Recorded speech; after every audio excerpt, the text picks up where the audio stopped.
Popeye's response. Glenn, Big Baby Davis kicked off one of the most bizarre off-court scandals on February 7th, 2018, when police rolled up to a Hampton Inn in Aberdeen, Maryland. Hotel staff had called them after smelling marijuana seeping from Davis's room. At first, he didn't open the door, but eventually led officers in. Inside, they found 126 grams of marijuana packaging materials, a ledger that screamed business, and a briefcase holding about $92,000 in cash. Not exactly travel-sized. The legal hammer came down hard.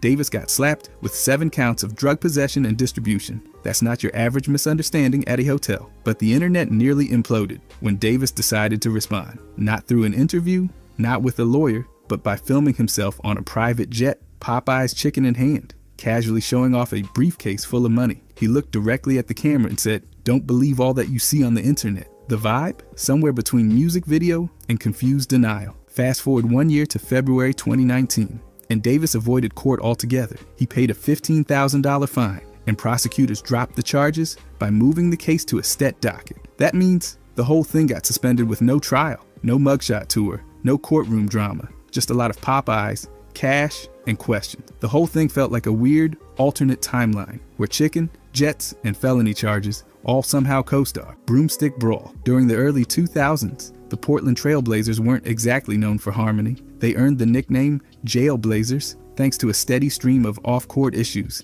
And this next incident, it fit right in. At a practice session, 2 massive bench warmers, Ha-Seung Jin from South Korea and Nedzad Sinanovic from Bosnia, got into a fight that looked more like a bad martial arts scene than an NBA workout. Neither of them had much playing time, but that didn't stop them from making headlines for all the wrong reasons. What kicked off as a typical scuffle quickly turned ridiculous when Ha grabbed a wooden dowel, basically a broomstick, and used it to go after Sinanovic. The thing actually broke during the chaos. That's right, dude picked up a stick like it was recess and tried to settle practice the medieval way. The absurdity of it all just added fuel to what was already a raging fire of dysfunction inside that locker room. The fight wasn't just random. It symbolized exactly what critics had been screaming for years. The team was talented, but completely off the rail. Management had been stacking the roster with players who had skills, but no filter, no control, and apparently no problem grabbing makeshift weapons. The broomstick moment stood out because it wasn't just violent, it was weird. Weird enough to perfectly sum up what made that era unforgettable for all the wrong reasons. It was one of those stories that spread not because it was dramatic, but because it was embarrassing. Like a soap opera with sneakers and shot clocks, the Jail Blazers kept finding ways to keep their name in the news. Boogie's brawl. DeMarcus Cousins found himself in the middle of a complete meltdown on June 9, 2025, during a road game between the Mets de Guaynabo and the Vaqueros de Bayamon. The moment that blew everything up, courtside cameras caught him making an obscene gesture toward a heckling fan, and it got worse. He actually reached over and grabbed the fan's arm, which sent everyone into overdrive. Teammates and staff had to rush in to separate him before things spiraled even further. As he was getting escorted off the court, it turned into chaos. Fans started chucking liquids, and who knows what else at him. Security had to physically hold him back to stop things from going completely off the rails. The league didn't wait around. They hit Cousins with a suspension for the rest of the season, and his contract with the Mets was straight up terminated. Money-wise, it was a pretty hefty slap too. He was fined $4,250 for a disqualifying foul, a technical foul, and the behavior during the incident. But that might not be the end of it. There's still a possible additional fine of $5,750 hanging over him, which could push the total to $10,000. The Mets de Guaynabo came out with a statement trashing all forms of violence and provocation. They said they're standing for respect and safety. Meanwhile, fans from Bayamon who crossed the line with insults or started throwing things, banned for the rest of the season. The Vaqueros are now required to tighten up their security game big time. By the way, if you guys want to subscribe, I'm going to be posting every day. Thanks. Anyways, Chowdan Sports controversy. Chowdan Sports launched around 2000 and quickly stirred up global heat by leaning hard into Michael Jordan's legacy without ever getting the green light. They scooped up trademarks for Chowdan and its Chinese characters, plus slapped a silhouette of a basketball player on products, all without Jordan's permission. While Nike and Jordan sat out the branding party, Chowdan was out here pushing shoes and sportswear as if they got a thumbs up from Chicago's finest. By 2010, the company was everywhere in China, over 30 franchises and between 4,000 to 5,000 specialty stores. Their revenue ballooned from $45.6 million in 2007 to over $456 million just 3 years later. They were doing deals with China Central Television and even had their logo courtside during NBA broadcasts in China. It was loud.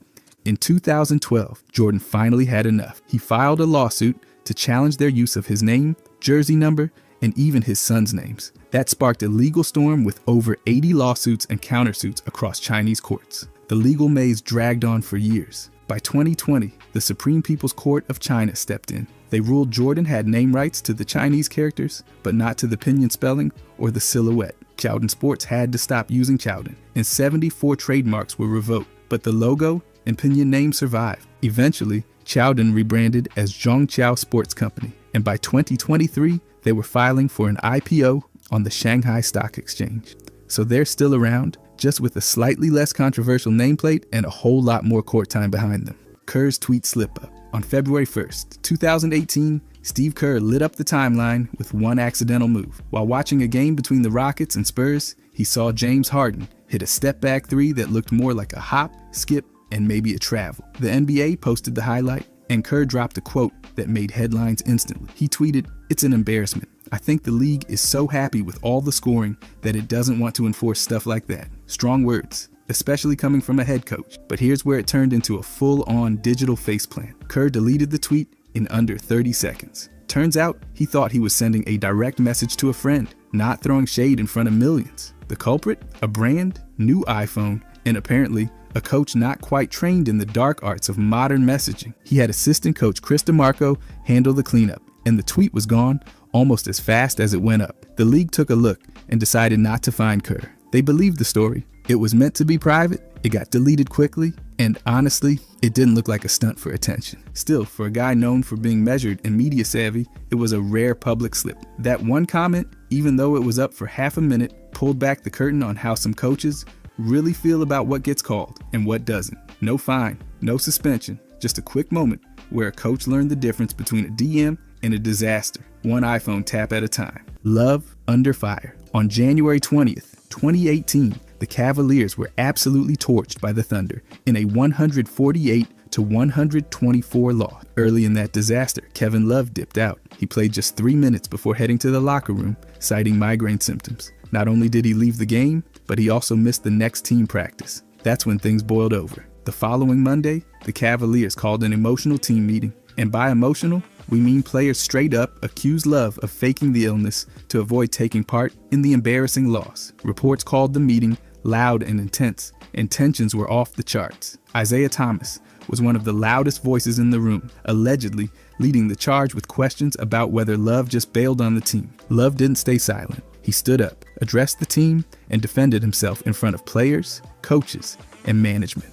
Some in the room may have accepted his explanation, but it didn't exactly bring peace and harmony to the locker room. The fractures remained. Head coach Tyronn Lue wasn't thrilled. He called the whole thing crazy and stood by Love, saying he couldn't believe teammates were questioning whether he was really sick. Still, the damage was done. The team stayed divided, and Love became a focal point of that tension. Whatever was said in that room didn't magically fix the deeper issues. It was just one more chapter in a season that was unraveling fast, and Love ended up right in the middle of it, whether he wanted to be or not. Silna Brothers TV heist. Back in 1976, the NBA and ABA finalized their big merger, but not everyone got a golden ticket. The Spirits of St. Louis, owned by Ozzie and Daniel Silna, were left out. No NBA invite, no games, no players absorbed. But that's where things took a wild turn. The Silnas struck a deal that became legendary. They agreed to shut down their team for just $2.2 million, but added a kicker: 1/7 of all television revenue earned by the 4 ABA teams that did join the NBA, and that share was locked in forever. The cut was divided up 45% to each brother and 10% to their attorney. At first, it didn't look like a jackpot. They earned around $521,000 in the 1980 season. But when the NBA exploded in popularity, so did the money. By the late 90s, their annual earnings hit over $12 million. In the early 2000s, that number jumped to past $15 million a year. By 2010, they were banking $17 million annually without owning a team or spending a dime on players. The league tried to buy them out. In 1982, they rejected $5 million over 8 years. Another offer of $18 million went nowhere. Finally, in 2014, the NBA waved the white flag and handed the Silnas a $500 million lump sum to end the agreement. By then, the brothers had earned over $300 million just from that deal. They never coached, drafted, or signed a single NBA player, but their contract became one of the most outrageous and profitable moves in league history. It was the ultimate passive income power play. Ceballos goes missing. In the 1995-96 NBA season, just 8 games in, Cedric Ceballos decided it was the perfect time to disappear. The Lakers were gearing up for a trip to Seattle, and Cedric, he was gearing up for Lake Havasu. Without telling anyone, no coach, no teammate, not even a ball boy, he missed the team flight and went totally AWOL. Right after buying 2 jet skis, he took off with his family for a sunny lake outing. Several days passed, no calls, no updates, nothing. The Lakers were left to wonder if he joined a pirate crew or started a new life on the water. Eventually, the front office had enough and suspended him indefinitely without pay. They weren't playing games. When Ceballos finally reappeared, he gave an explanation that somehow made things worse. He blamed a mechanical failure with one of the jet skis. That's right, he couldn't return to work because his new toy broke down in the middle of a lake. The reaction? Brutal. Fans and media roasted him. One, Take flat out, called his decision irresponsible. You can't just vanish mid-season when you're supposed to be a starter on a contending team. This wasn't a sick day. It wasn't even a mental health break. It was a rogue jet ski adventure. While he did come back to the team, the trust was already cracked. The incident stained his season and made it clear that management wasn't thrilled.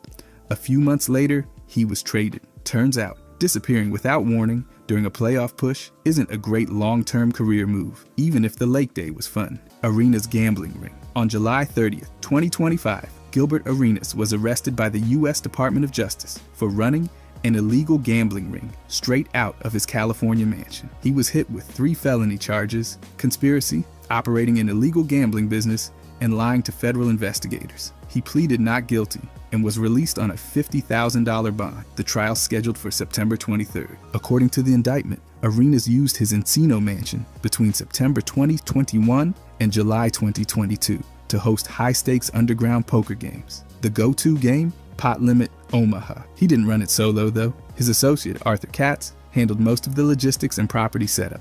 The whole operation was flashy. Think chefs, valets, armed guards, and women hired to serve drinks, give massages, and entertain players. Those women were reportedly forced to pay a tax on their tips, which is as shady as it sounds. Another guy, Yevgen Krachin, was accused of working as a chip runner, making sure bets and chip distributions were smooth. It wasn't just Arenas and Katz. At least 5 others were arrested, including Yevgeny Gershman, who's allegedly connected to Israeli organized crime. Names like Alan Austria, Yaron Cohen, and Evgeny Terevsky also popped up in the indictment. If convicted, Arenas could face up to 5 years in federal prison for each of the 3 charges. The sentences might run concurrently, but that still adds up fast. From a retired NBA star to standing in federal court, this whole thing reads like a casino-themed movie gone off the rails. The chips were real, the security was armed, and now the stakes are as high as they get. Noel versus Rich Paul. In August 2021, Nerlens Noel filed a lawsuit against agent Rich Paul and Clutch Sports, claiming he lost $58 million in potential earnings due to what he called bad representation. The core of the issue goes back to July 2017. Noel, then a restricted free agent, got a $70 million offer from the Mavericks over 4 years. According to the lawsuit, Rich Paul told him to reject it, pushing him to sign a 1-year qualifying offer worth $4.1 million instead. The pitch? Play the season out, then land a max deal. That plan blew up fast. Noel got a thumb injury during the 2017-18 season, missed 42 games, and never regained the production he had before. Between 2017 and 2020, he earned just around $12 million total, way below what that Dallas offer would have given him. He also claimed Clutch ignored calls from interested teams and didn't promote him properly. Noel's lawsuit accused Paul of breach of fiduciary duty, breach of contract, and negligence. He wanted both actual and punitive damages, but in September 2022, a federal judge threw it out, saying disputes under the standard player-agent contract had to go through MBPA arbitration, not the courts. In early 2023, the drama finally ended. Noel agreed to pay the disputed commission tied to his Knicks contract and dropped all legal claims. The case was settled just like that. It became a headline moment showing how a single contract decision and one piece of advice can change everything for a player, financially and professionally. Griffin's locker room moment. Right after getting drafted at 19, Blake Griffin got hit with one of the strangest welcome to the league moments imaginable. It didn't come from a teammate, a rival, or even a coach. It came from Clippers owner Donald Sterling. After a game, Sterling waltzed into the locker room with a crowd of guests in tow. He didn't just shake hands or offer congratulations. No, he lifted Griffin's arm like he was showing off a prize possession and then led the group in some weird cheer session. It didn't stop there. According to Griffin, Sterling encouraged his guests to walk over and touch his muscles. Yes, actual strangers were apparently invited to poke and prod a towel-wrapped rookie like he was a trophy on display. Griffin later said it felt like being around a weird uncle, which might be the gentlest way to describe what was a totally inappropriate display of ownership ego. This wasn't a one-off either. Griffin shared more stories later, including a bizarre white party hosted at Sterling's Malibu estate. There, the owner reportedly paraded him around, holding his hand and introducing him to guests like he was the entertainment. The whole vibe? Possessive, performative, and way out of line. What makes this all worse is that it happened in Griffin's earliest days, when players should be building confidence, not being objectified. The locker room incident was more than just awkward. It showed how Sterling saw his players, not as professionals, but as props. And for a rising star like Griffin, it was a preview of the unsettling power dynamics that would hang over the Clippers during Sterling's reign. Pollard's mic'd up misfire. On March 11th, 2007, during a timeout in a Cavaliers game against the Pacers, Scott Pollard took his 15 seconds of camera time and absolutely tanked it.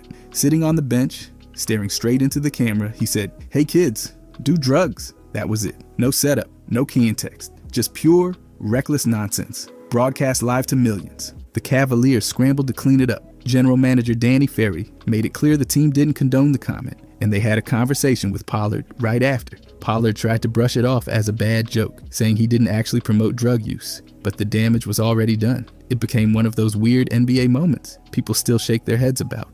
Despite the chaos, there's no solid record of the NBA or the team fining him. No press release, no formal punishment.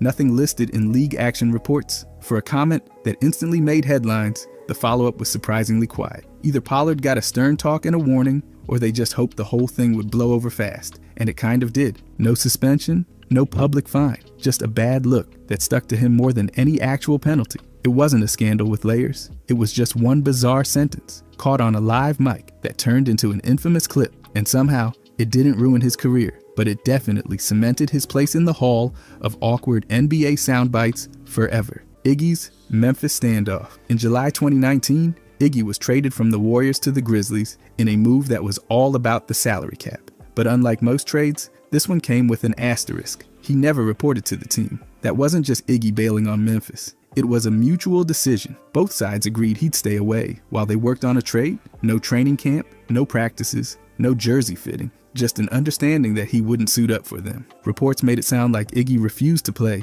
but that wasn't exactly true. He later explained that he never said he wouldn't play for the Grizzlies. From the start, he was told through agents and team reps that a trade or buyout was likely. So he waited. The Grizzlies weren't interested in a buyout, though. They saw value and wanted to move him for assets, not just cut him loose. That led to months of silence, technically on the roster, never on the floor. Finally, on February 6th, 2020, he was traded to the Miami Heat in a 3-team deal. The Grizzlies got their assets. Iggy got a contender. And the whole saga ended with him never playing a single second for Memphis. No rebellion, no holdout. Just a strange chapter shaped by business decisions and back-channel negotiations. It wasn't drama-filled. It was calculated, agreed upon, and dragged out behind closed doors. But it still stands as one of the weirdest non-playing stints in recent league history. Kemp's wild start. Shawn Kemp came out of Concord High School in Indiana as a full-blown phenom. He was a McDonald's All-American in 1988, broke scoring records left and right, and took his team to the state title game. The hype was real, and so was the plan. He signed with the University of Kentucky, ready to become their next big thing. But the wheels fell off before he even laced up. Kemp couldn't crack the NCAA's required 700 SAT score under Proposition 48. He tried more than once but didn't make it, which meant he couldn't play for Kentucky his freshman year. That alone was rough, but then came the jewelry incident. In early November, Kemp pawned 2 gold necklaces that had been reported stolen. The catch? They belonged to Sean Sutton, son of head coach Eddie Sutton. No charges were filed, and Kemp denied stealing them, but admitted pawning them was a bad move. The media storm didn't help, and by the end of that month, he left the program entirely. After that, he enrolled at Trinity Valley Community College in Texas. But even there, he never touched the court. One semester, no games, no points, just passing through. Then in 1989, he made the leap, straight into the NBA draft. The Seattle Supersonics took him 17th overall, and that's where everything flipped. Kemp became a 6-time All-Star and one of the most electric dunkers the league had ever seen. But before the fame and high-flying highlights, his path was a total mess. Academic ineligibility, scandal, media pressure, it looked like it could all collapse. Instead, it became the prelude to one of the wildest rises in NBA history, Dumas' Vanishing Act. Richard Dumas had the skills, the bounce, and the perfect setup. Drafted 46th overall by the Suns in 1991, he never even got to suit up that season.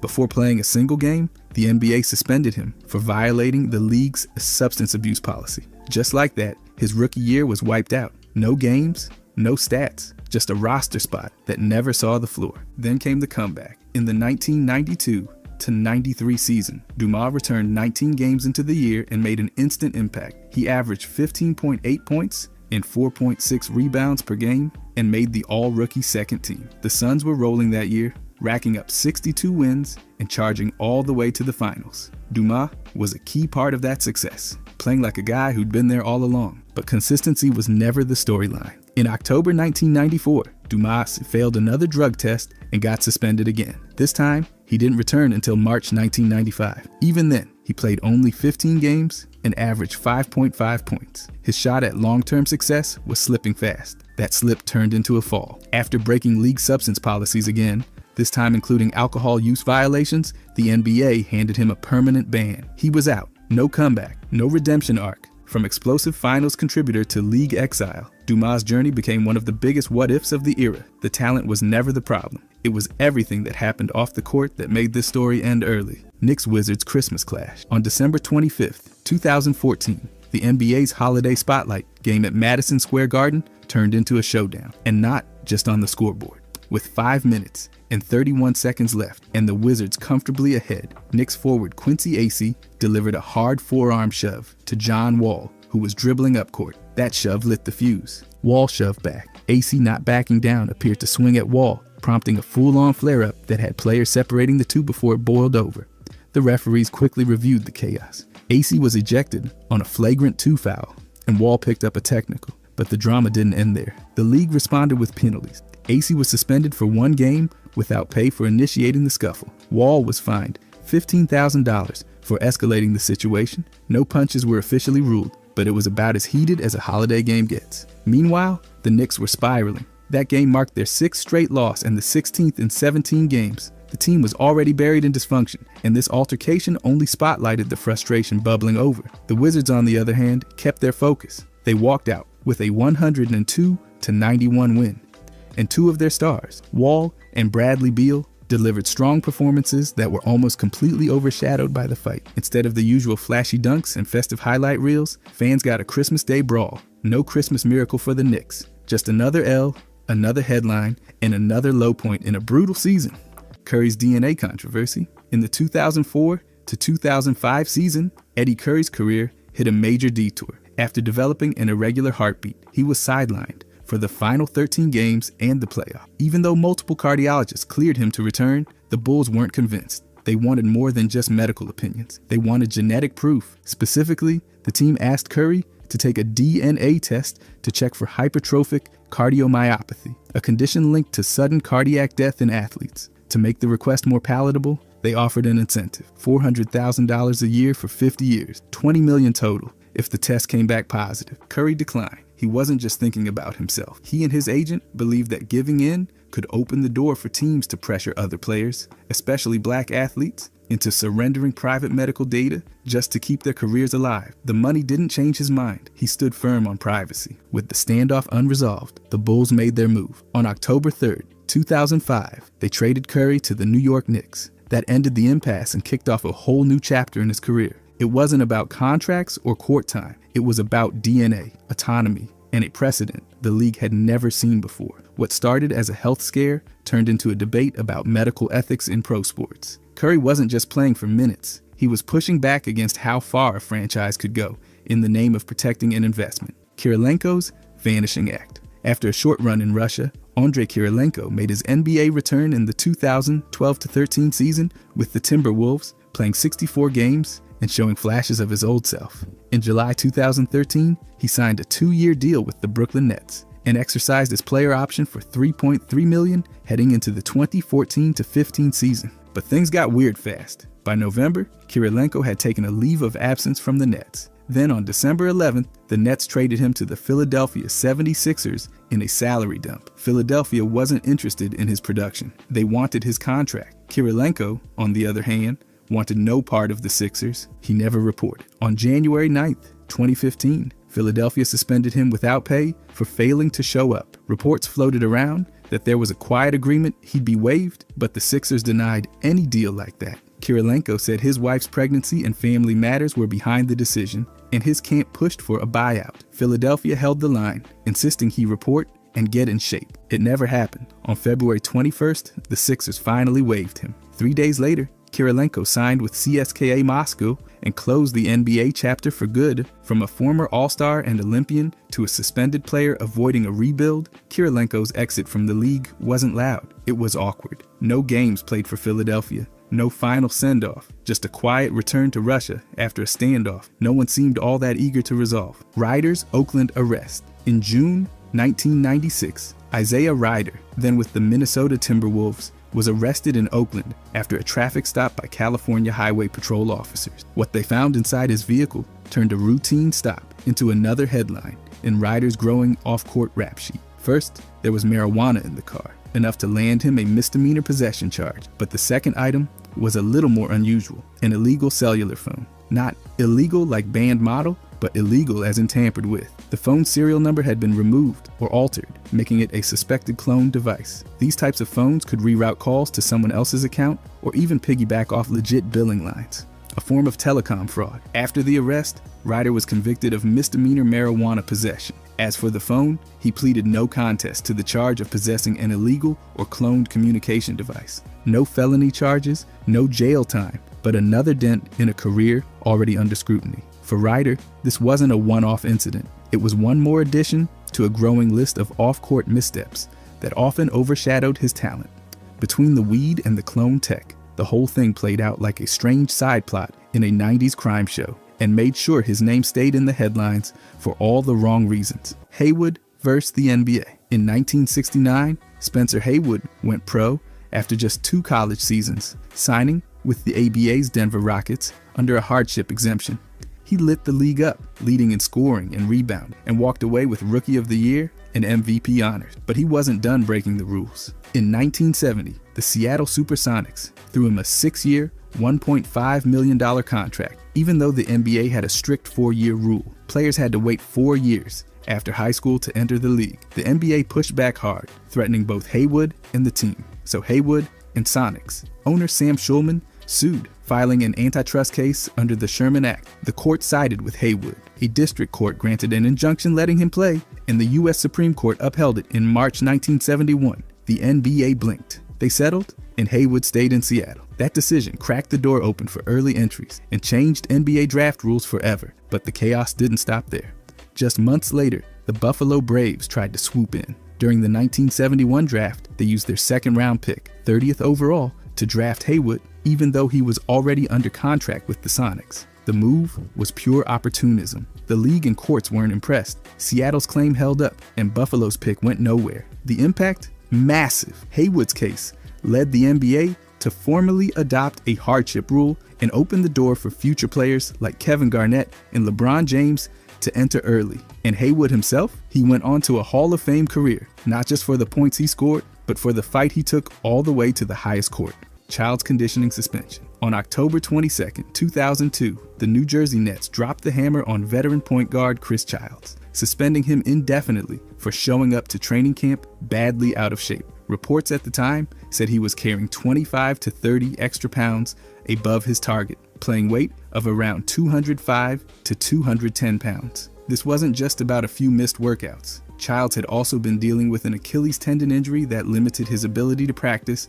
but the weight gain pushed the team past its patience. The Nets made it clear: no court time, no practice, and no roster spot until he got his body back in game condition. He spent months away from the team, training to get back in form. By January 2003, he was finally activated after losing the weight, but the comeback was short-lived. He appeared in just 12 games for the Nets, never regaining a real role in the rotation. By late February, the team waived him. That was it. No farewell tour, no bounce-back moment, just a quiet release that marked the end of his NBA career. From trusted floor general to suspended veteran, Child's last NBA chapter didn't end with a buzzer beater or a playoff run. It ended with a scale, a suspension, and a slow fade out of the league. Latrell Sprewell. He started out strong after getting picked 24th in the 1992 draft by the Warriors. Right away, he became a starter, made all-rookie second team, and stacked up 4 All-Star appearances over the years. His peak saw him averaging over 18 points per game across more than 900 games. But his biggest headline? Choking his coach in '97. That stunt cost him 68 games and over $6 million. Still, he got his contract reinstated, which was worth more than $16 million. Then came the real turning point. In 2004, the Timberwolves offered him a 3-year deal worth $21 million. He turned it down and said he had a family to feed. That moment basically ended his career. No one signed him after the 2004 to 2005 season. After that, his finances fell apart. He lost a yacht that he defaulted over $1 million on. 2 of his homes were foreclosed, one in Milwaukee and another in Westchester County. By 2011, he owed the state of Wisconsin up to $3.5 million in taxes. His ex sued him for $200 million over promised college money. Now, his estimated net worth is about $150,000. Allen Iverson. The guy earned over $200 million in his career and still managed to go broke. Drafted first overall in 1996, he became one of the most electrifying guards ever. 11 All-Star games, an MVP in 2001, and 4 scoring titles. But off the court, that's where things fell apart. He ran with a crew of about 50 people and spent big on everyone. Cars, vacations, even gave a Bentley to a teammate. He owned a Maybach, a Bentley, and a Lamborghini. Spent up to $40,000 a night at clubs. Tried launching a clothing line that reportedly flopped hard and may have cost him around $40 million. Then the debts piled up. By 2012, he got sued by a jeweler for nearly $900,000. He told the court he didn't have enough for a cheeseburger. Things got worse. That same year, during a divorce, he filed for bankruptcy. The numbers were brutal. $62,000 a month coming in, but spending $360,000. Child support and legal costs just drained him. The only thing that saved him? Reebok. His lifetime deal pays $800,000 a year and guarantees $32 million at age 55. Right now, his net worth's barely $1 million. Antoine Walker. Drafted 6th in 1996, he came in hot with the Celtics and made all-rookie first team. Over the next 12 years, he'd become a 3-time All-Star and win a championship with Miami in 2006. By the end, he earned over $108 million from salary alone, but it didn't last. He blew money on a car obsession, owning up to 10 luxury vehicles at once, including a Maybach worth nearly $500,000. Then came the watches, 15 to 20 elite timepieces just sitting there. He built a massive 15,000 square foot mansion for his mom, complete with an indoor pool, then lost it. He supported around 30 friends and family, basically playing the role of an ATM. A trip to Vegas cost him over $1 million in gambling in just 6 weeks. When the 2008 crash wrecked his real estate investments, the whole thing crumbled. He owed over $800,000 in gambling debts and filed bankruptcy in 2010 with $12 million in liabilities. Even his championship ring got sold. But by 2013, he cleared the debt. He's now a financial educator for athletes, teaming with Morgan Stanley. He preaches long-term wealth now, after losing almost everything. By the way, if you guys want to subscribe, I'm going to be posting every day. Thanks. Anyways, Jason Caffey, drafted 20th in 1995 by the Bulls. He grabbed 2 championships early with Chicago before playing for the Warriors and finishing with Milwaukee. Over a 10-year career, he averaged around 7 points and 4 rebounds per game and pulled in about $34 million in salary. Then it all went downhill. He had 10 children with 8 women, which led to monthly child support payments stacking up like unpaid rent in a ghost town. One court said he owed over $200,000 in support to just one mother. He filed for bankruptcy in 2007, listing $1.9 million in debts against only $1.15 million in assets. That bankruptcy attempt got dismissed in 2008 because of unresolved child support debt. He even faced jail time for failure to pay. His assets: a house, a sports bar, daycare centers, a Dodge Charger, and 2 NBA rings. Still, his expenses hit $15,000 a month, while income from business ventures was only around $11,000. He borrowed $50,000 from his mom just to stay afloat. But he didn't quit. He opened more businesses, battled anxiety, wrote a book, and ran for city council. That's a turnaround you don't see every day. Greg Oden,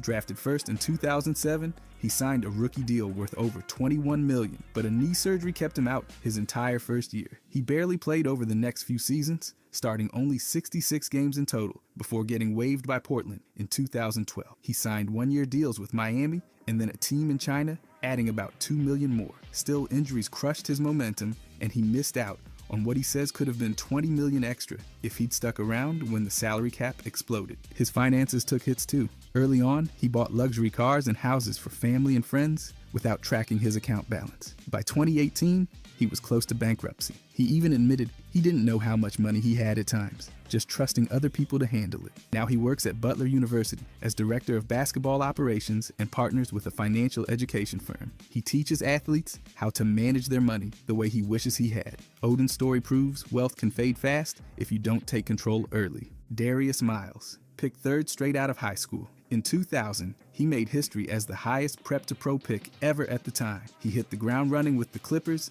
and earned all-rookie first-team honors. But after just 8 seasons split between 4 teams, injuries derailed his career, especially a brutal knee injury in 2006. He was effectively out of the league by 2009. Despite all that, he made around $62 million in NBA salary. Miles also had endorsement deals and even got into acting, with roles in a couple of early 2000s movies, but by 2016, he filed for bankruptcy, listing about $1.57 million in debt and just $460,000 in assets. He owed over $200,000 to the IRS and had serious child support debt. The kicker? Most of his downfall came from shady investments, not wild spending. After his mom passed in 2013, he spiraled into depression and eventually auctioned off personal belongings to pay bills. But he clawed back. He moved to Florida, reconnected with Quentin Richardson, and launched the Knuckleheads podcast. In 2023, he got probation for healthcare fraud, but his life's finally steadying out. Delonte West, drafted 24th in 2004.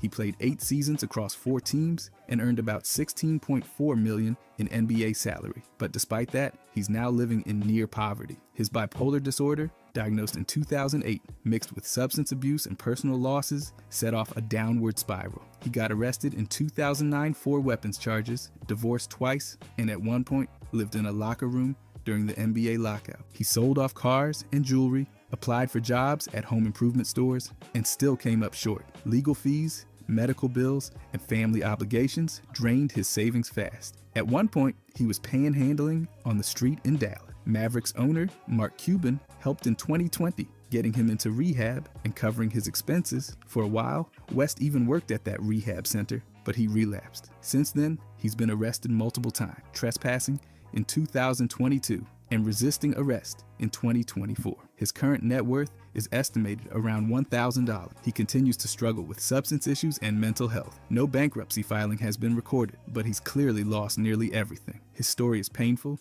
and it's ongoing. Deshaun Stevenson, drafted 23rd in 2000, he jumped straight from high school to the pros and carved out a 13-year career across 6 teams. He earned about $28 million in salary and picked up a ring with Dallas in 2011. He once had a net worth estimated at $10 million, but in true financial tragedy fashion, that didn't last. He made headlines for installing a $3,500 ATM in his house, stocked with $20,000 and charging his friends a $4.50 fee. By 2014, things hit the wall. American Express sued him for nearly $384,000. When they froze his bank account, they reportedly found $62. That same year, he defaulted on a $1 million mortgage. The bank foreclosed and auctioned the house, but he still owed more than $540,000 after the sale. His lifestyle didn't bankrupt him overnight, but those debts stacked up fast. Now, he's kept a lower profile. In 2016, he opened a barbershop in Orlando and seems to have stayed out of major legal trouble since. From the league to the Clippers,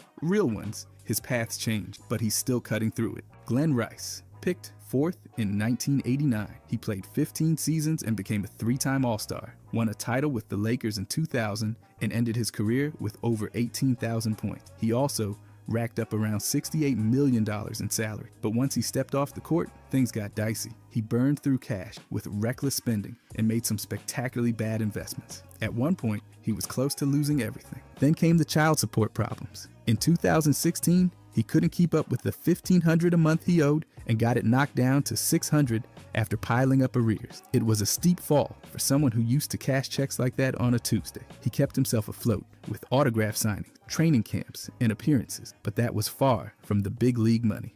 Now, things are a little brighter. He works as a scout and community ambassador for the Miami Heat.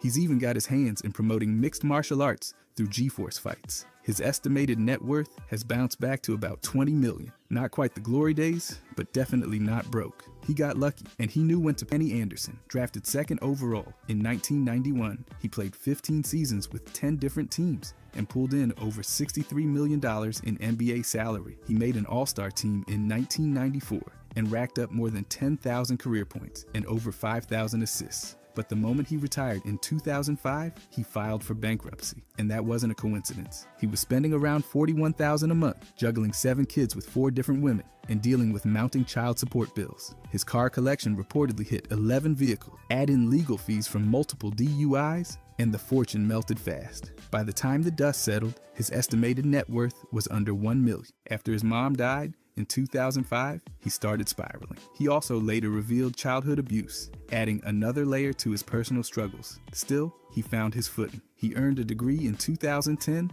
started coaching in minor leagues, and eventually became head coach at Fisk University in 2018. In 2019, he suffered a stroke, but recovered and kept coaching. His playing days are over, but he stayed in the game and turned a brutal collapse into a steady rebuild. Vin Baker, drafted 8th. In 1993, he played 13 seasons and made 4 All-Star teams. By the end of his run in 2006, he'd earned close to $100 million.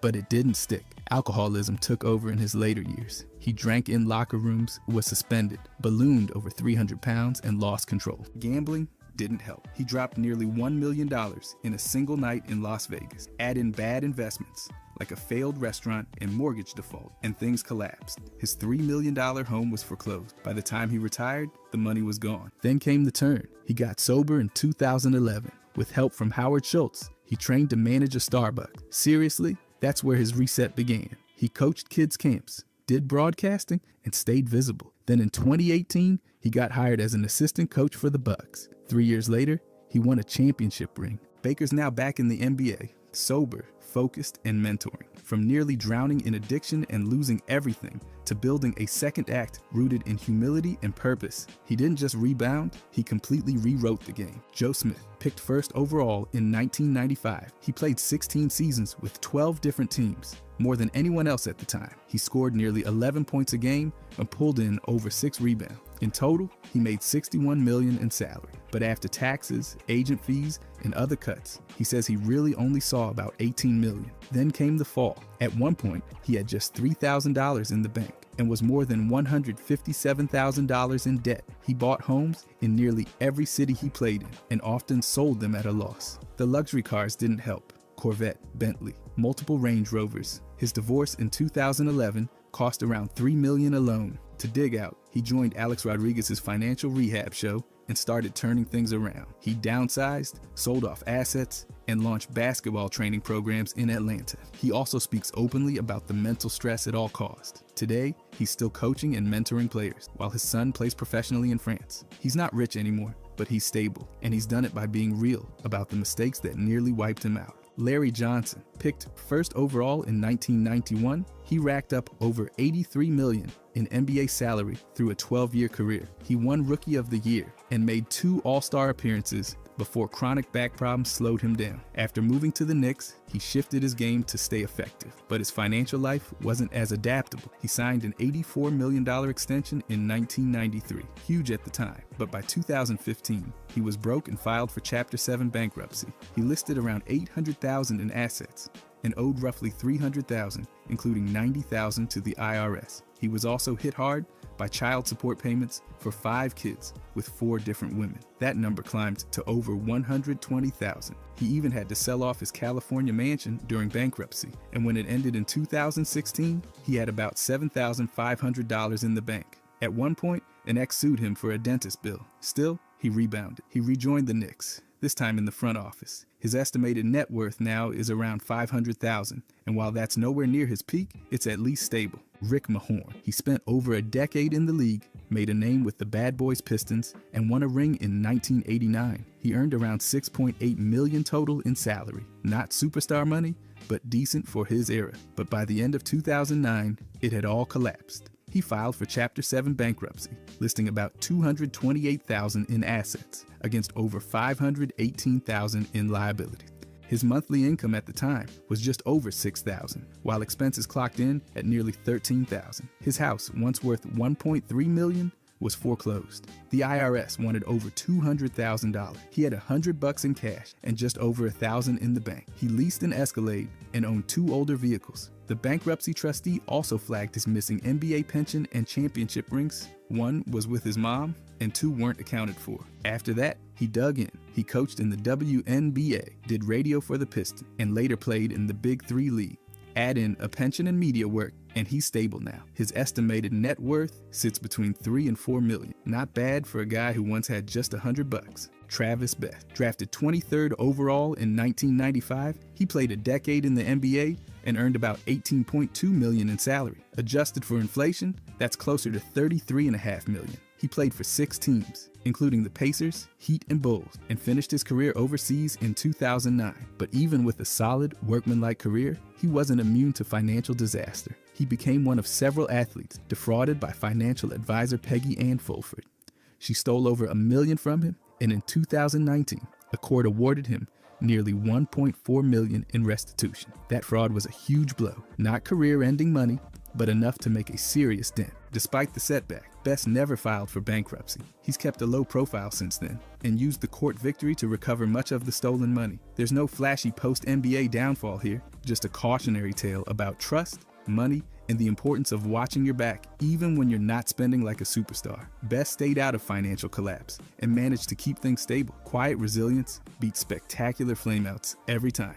Robert Swift, drafted 12th in 2004 straight out of high school, he played 5 NBA seasons and earned over $18 million, but injuries limited him to just 97 games and the money didn't last. After the league, his life unraveled quickly. He defaulted on a $1.3 million home in Washington and stayed there squatting after it was foreclosed. The place became trash, bullet holes, garbage, even feces. New owners found him still living there and had to evict him. Meanwhile, he fell deep into addiction. Heroin, meth, cocaine, alcohol. He cycled through them all. In 2015, he was arrested with an illegal short-barreled shotgun and spent a month in jail. Police later found him living with a drug dealer and seized more firearms. At one point, he owed $5,000 a month in child support based on his NBA salary, long after the check stopped coming. But somehow, he's clawed back. After rehab and reconnecting with family, he stayed clean and tried to rebuild. He played minor league ball in the D-League, Japan, and Spain. He's no star anymore, but he's alive, recovering, and working on redemption after a total collapse. It's brutal, but it's not the end. Cliff Robinson, drafted in 1989, he played 18 seasons with 5 teams and earned about $59 million in salary. Adjusted for inflation, that's over $100 million. He made 1 All-Star team, won 6th Man of the Year in 1993, and became known as Uncle Cliffy. But 2 years after retiring, he filed for Chapter 7 bankruptcy. He initially listed $12 million in assets and $11 million in debt, but later filings showed $7.1 million in assets and over $12 million in liabilities. He owed taxes and lost big on real estate. His Oregon mansion, once worth over $1 million, got foreclosed and auctioned. At the time of filing, he had $100 in cash and just over $1,000 in the bank. Even his championship rings and pension were flagged by the trustee. Some couldn't be accounted for. He bounced around post-retirement, WNBA coaching, radio work, Big 3 league appearances, and even a spot on Survivor. He also launched a cannabis brand, hoping to rebuild income. Then came health issues, a stroke in 2017, a jaw tumor in 2018, and lymphoma that ultimately took his life in 2020. Cliff's story is tragic, but also a warning. Big earnings don't guarantee security. Rest in peace, Cliff Robinson. David Harrison, drafted 29th overall. In 2004, he played 4 seasons for the Pacers, made about $4.4 million in salary, and somehow ended up working at McDonald's by 2013. His average game line, 5 points and 3 rebounds, didn't exactly make him a household name, but you'd still think $4 million could last longer than a Netflix subscription. He got suspended in 2008 for marijuana use, apparently enjoying a toke more than team meetings. Earlier, he'd been involved in the malice at the Palace Brawl, which earned him community service and some legal slap on the wrist. After his NBA run, he bounced through China and the G League. Eventually, the money dried up. He lost his house, his car, and took that job flipping burgers. But, and here's where he veers from the cliche, he pivoted. Harrison became a financial advisor at Morgan Stanley. Then he co-founded Token Hi-Fi, a digital asset banking platform for cannabis businesses. That's right, former weed suspension guy now builds fintech for legal weed operation. Poetic. He's also spoken openly about mental health and addiction struggle, and now uses that mess as a map to build something better. No yachts or comeback games here, just someone clawing back with brains instead of buckets. Ray Williams, 10 seasons in the NBA, over 10,000 career points, averaged 15.5 points per game, and still ended up living in a broken down Buick in Florida. You think that's fiction, but welcome to the cautionary tale that is real-life pro athlete finance. He earned around $2 million in salary, not billionaire level, but still enough to avoid being homeless, theoretically, except he spent most of it supporting his mom, his wife, his daughters, his siblings, and probably anyone who made eye contact. Then came 2 bankruptcy filings. He also took a lump sum payout of $200,000 from his NBA pension and promptly lost all of it in a Florida real estate scam. So much for sunny retirement. By 2010, he was living out of his car, scraping by on odd jobs and fishing to eat. Fortunately, Larry Bird and Kevin McHale, yes, actual good guys, helped him return to Mount Vernon with a city job in parks and recreation. He got married again and tried to rebuild, but life wasn't done. He was diagnosed with colon cancer and passed away in 2013 at age 58. His story is heartbreak. Talented, generous, but tragically unprepared for life after the game. A sad story overall with Ray Williams. Sidney Moncrief, his run in the league, brought him around $7 million between 1979 and 1991. But the real trouble started after the final buzzer. He tried turning that NBA spotlight into a car dealership empire across Arkansas and Oklahoma. Sounds smart, until lawsuits and unpaid wages started piling up in the early 2000s. By 2004, he was on the hook for over $80,000 in back wages alone, and legal claims were already breaking 6 figures. Then it got messier. The Oklahoma Department of Labor made things official, and his finances nosedived from there. In November of 2005, Sidney and his wife filed for Chapter 7 bankruptcy in Texas. Their assets barely crossed $130,000, while debt hit $1,190,000. Almost $800,000 of that came straight from the failing dealership operation. Creditors included Hyundai Motor Finance, the IRS, the Dallas Mavericks, and even a local newspaper. That's right, he owed a newspaper. What kind of financial path leads there? The same one where your post-career plan crumbles and your car business takes you down with. He eventually moved on, doing speaking gigs and coaching, but that hit was serious. Eric Strickland. He brought in around $13 million over 9 seasons in the NBA, but one real estate mistake in Georgia nearly blew a huge chunk of it. The deal came from a friend of a friend, which sounds sketchy already, but Strickland decided to trust the referral. His father, a retired Air Force lieutenant colonel and acting business manager, looked over the paperwork, and they went through with the purchase. The land was hyped up as a gold mine, allegedly worth up to $3 million. Strickland bought it for $1,800,000, thinking he was scoring a deal. But that valuation? Total fiction. The actual worth was way below what he paid, and the so-called deal turned into a disaster. It wasn't just the money. The emotional fallout was real too. That friend connection turned sour, and it wrecked the trust Strickland had in those close to him. That kind of loss hurts more than just your wallet. Even with a family member doing the paperwork, this shows how fast things can fall apart when you let your guard down. Strickland had to eat that financial punch, and the sting came with a personal cost that no appraisal could have warned him about. Randy Brown. He spent 12 seasons in the league, pulled in over $15 million, and won 3 titles with Chicago. But the victory laps ended fast. After hanging it up in 2003, he threw himself into restaurant and real estate investments. Spoiler alert, they didn't pan out. Those ventures collapsed, and by late 2007 or early 2008, he was filing Chapter 7 bankruptcy. He reported about $1 million in debt, covering everything from unpaid rent to IRS bills. The fallout got so bad that his 3 championship rings from the Bulls dynasty run had to be auctioned off. They were appraised at $40,000, but ended up selling for between $54,000 and $59,000. That kind of personal loss hits hard. You don't just lose money, you lose milestone. But Brown didn't stay down. By 2009, the Bulls brought him back into the fold, first as director of player development. By 2013, he was assistant general manager.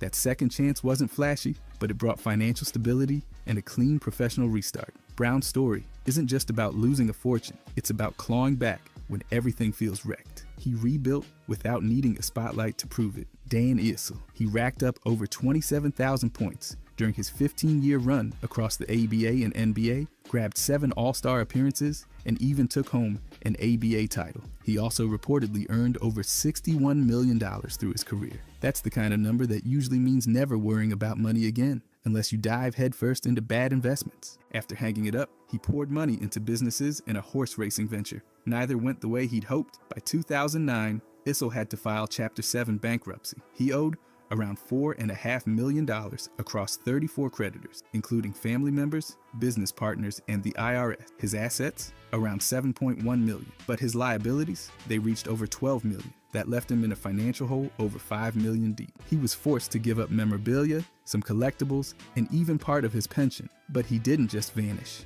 After settling IRS issues, he started working in oil and gas, picked up media gigs, stayed active in church leadership, and rebuilt his finances. This wasn't some dramatic freefall. It was a slow burn of poor decisions and missed signals. Still, Issel didn't stay buried in debt forever. Mookie Blaylock, he played 13 seasons in the NBA, scored nearly 12,000 points, handed out almost 6,000 assists, and made over $31 million in salary. Adjusted for today, that's about $61 million, but it didn't stick. His career took a sharp turn thanks to addiction and bad decisions that followed him long after the final buzzer. Blaylock dealt with substance abuse and alcoholism that escalated toward the end of his playing days. Things exploded in May of 2013 when he caused a fatal accident while driving under the influence. He pled guilty, served 3 years in prison, and got slapped with 8 more years of probation. That mistake came with serious legal costs, court fees, payouts, and other penalties chipped away at what was left of his fortune. This wasn't a one-time incident.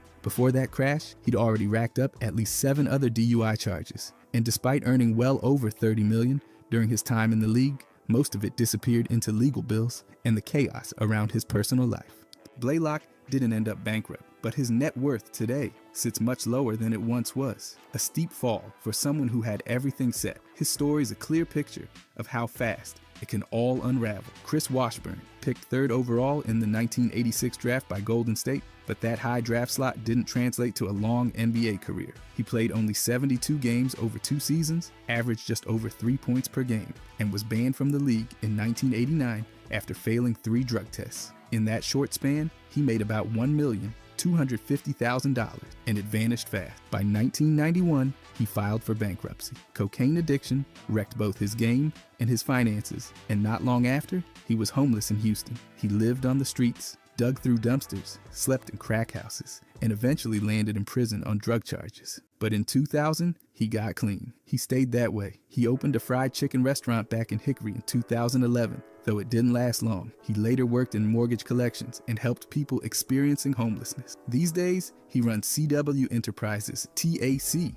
doing motivational speaking and youth outreach, plus local shuttle and go-kart services. He's been sober for over 24 years now. The fortune disappeared, but he found a way to rebuild a life built on purpose instead of points per game. Eric Williams, drafted 14th overall in 1995. He played 12 seasons in the league, bouncing around to 7 different teams and racking up close to $40 million in salary. Adjusted for today, that's nearly $70 million. But all that money didn't come with a guarantee. By 2007, he filed for Chapter 7 bankruptcy, listing $1.9 million in debts. A big part of that came from unpaid child support. He owed over $24,000 and couldn't even afford a lawyer. That's not an exaggeration. He publicly claimed he was homeless by 2014. He even appeared on TMZ, not for courtside drama, but because of how far things had fallen. He later showed up in ESPN's Broke series, admitting he'd lost every bit of his NBA earnings. This wasn't about reckless luxury spending. It was about failing to manage obligations, missing payments, and not setting up a safety net. One of the biggest lessons from his story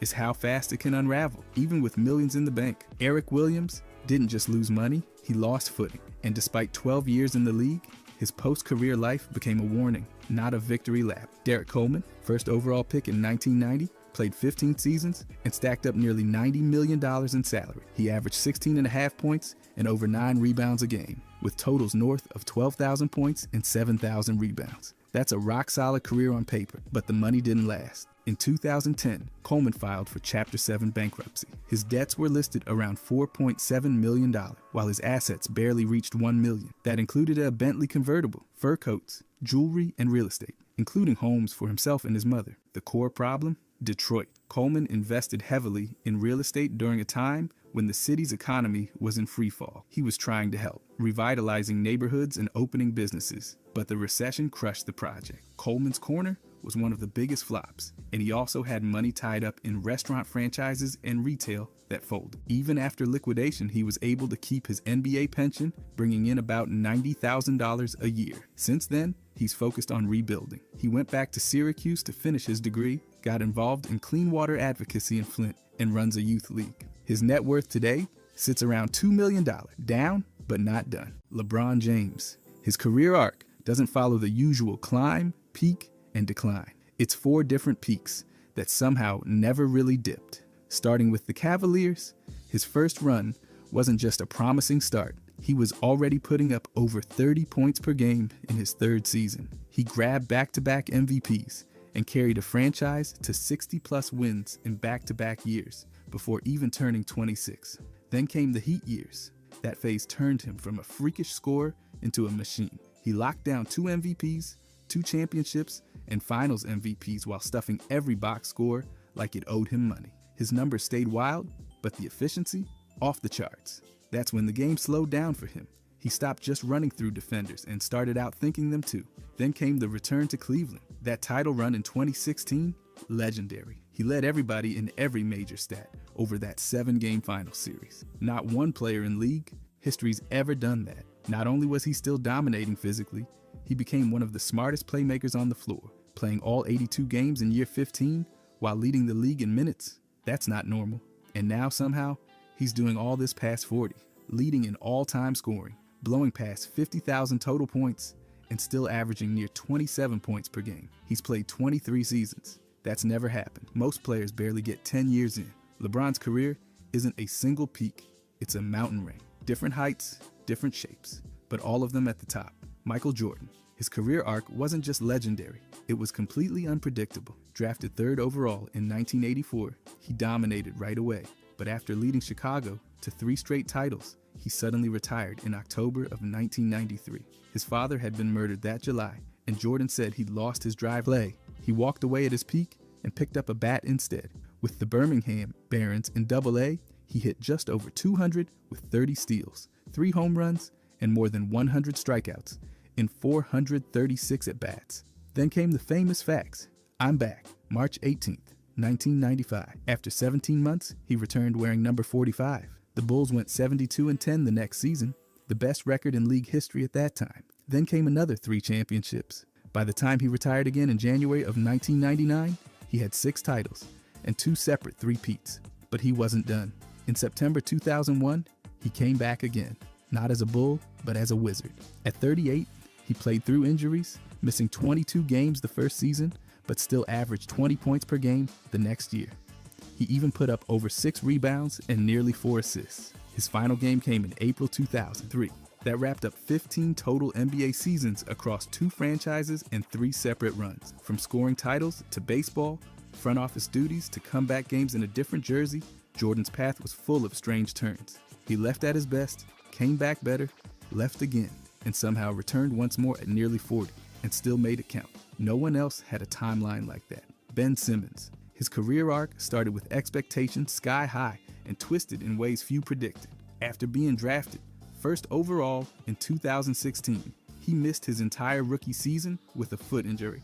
But once he stepped on the court in 2017, the numbers came fast. Rookie of the Year, All-Rookie First Team, nearly 16 points, over 8 rebounds, and more than 8 assists per game. A 6'10" guard doing that?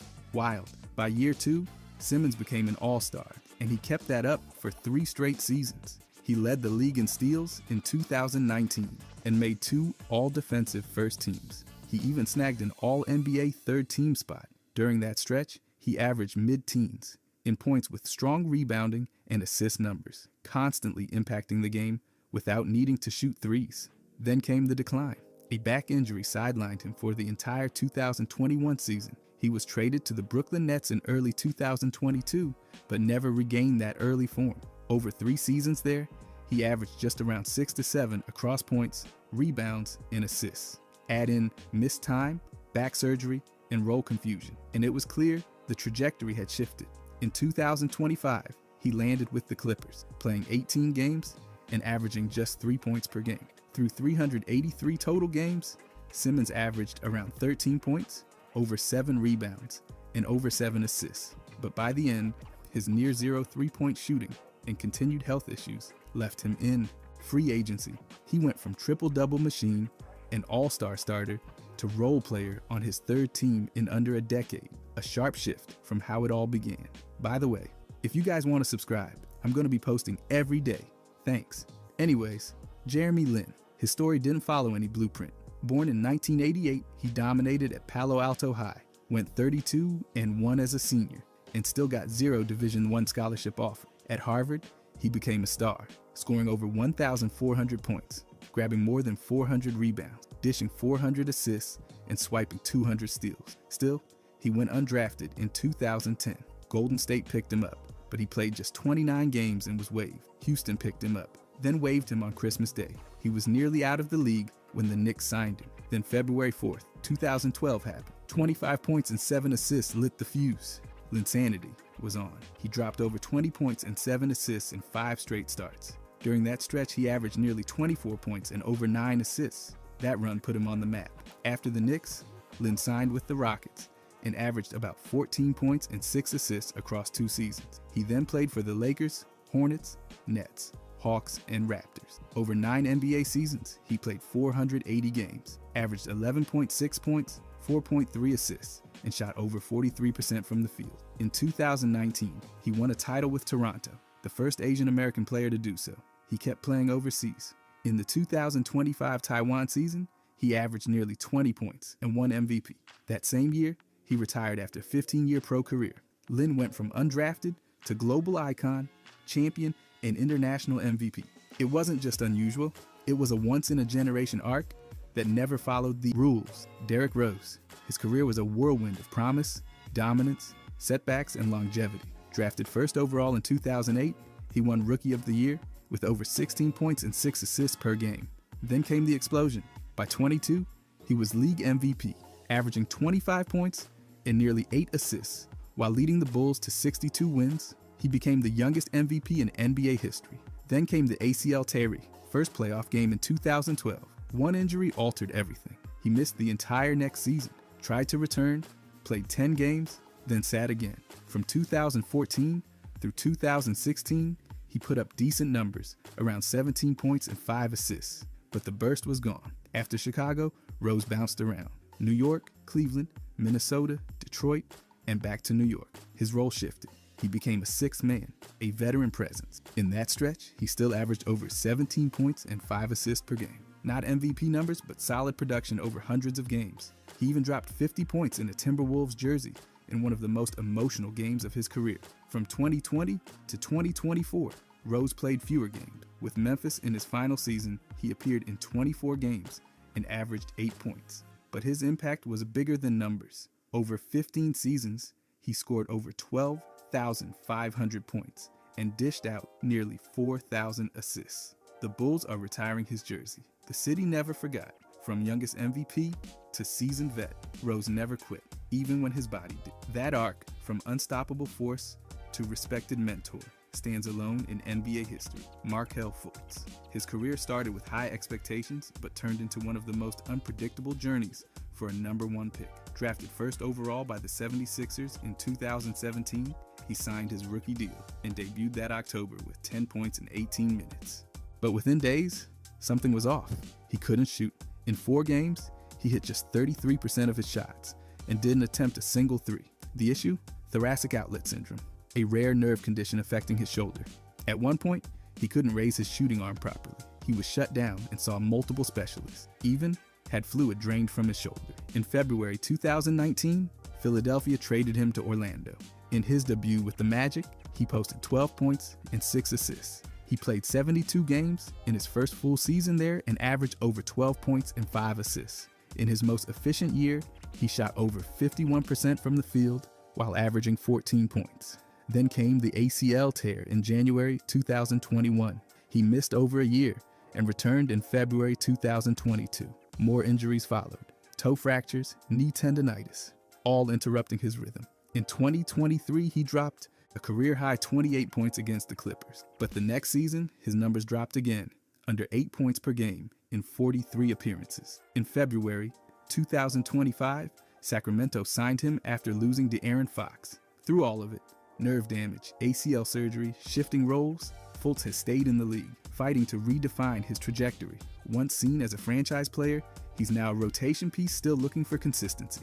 His arc isn't typical, it's rare, disrupted, and still unfinished. Isaiah Thomas, drafted dead, last in 2011 at 60 overall.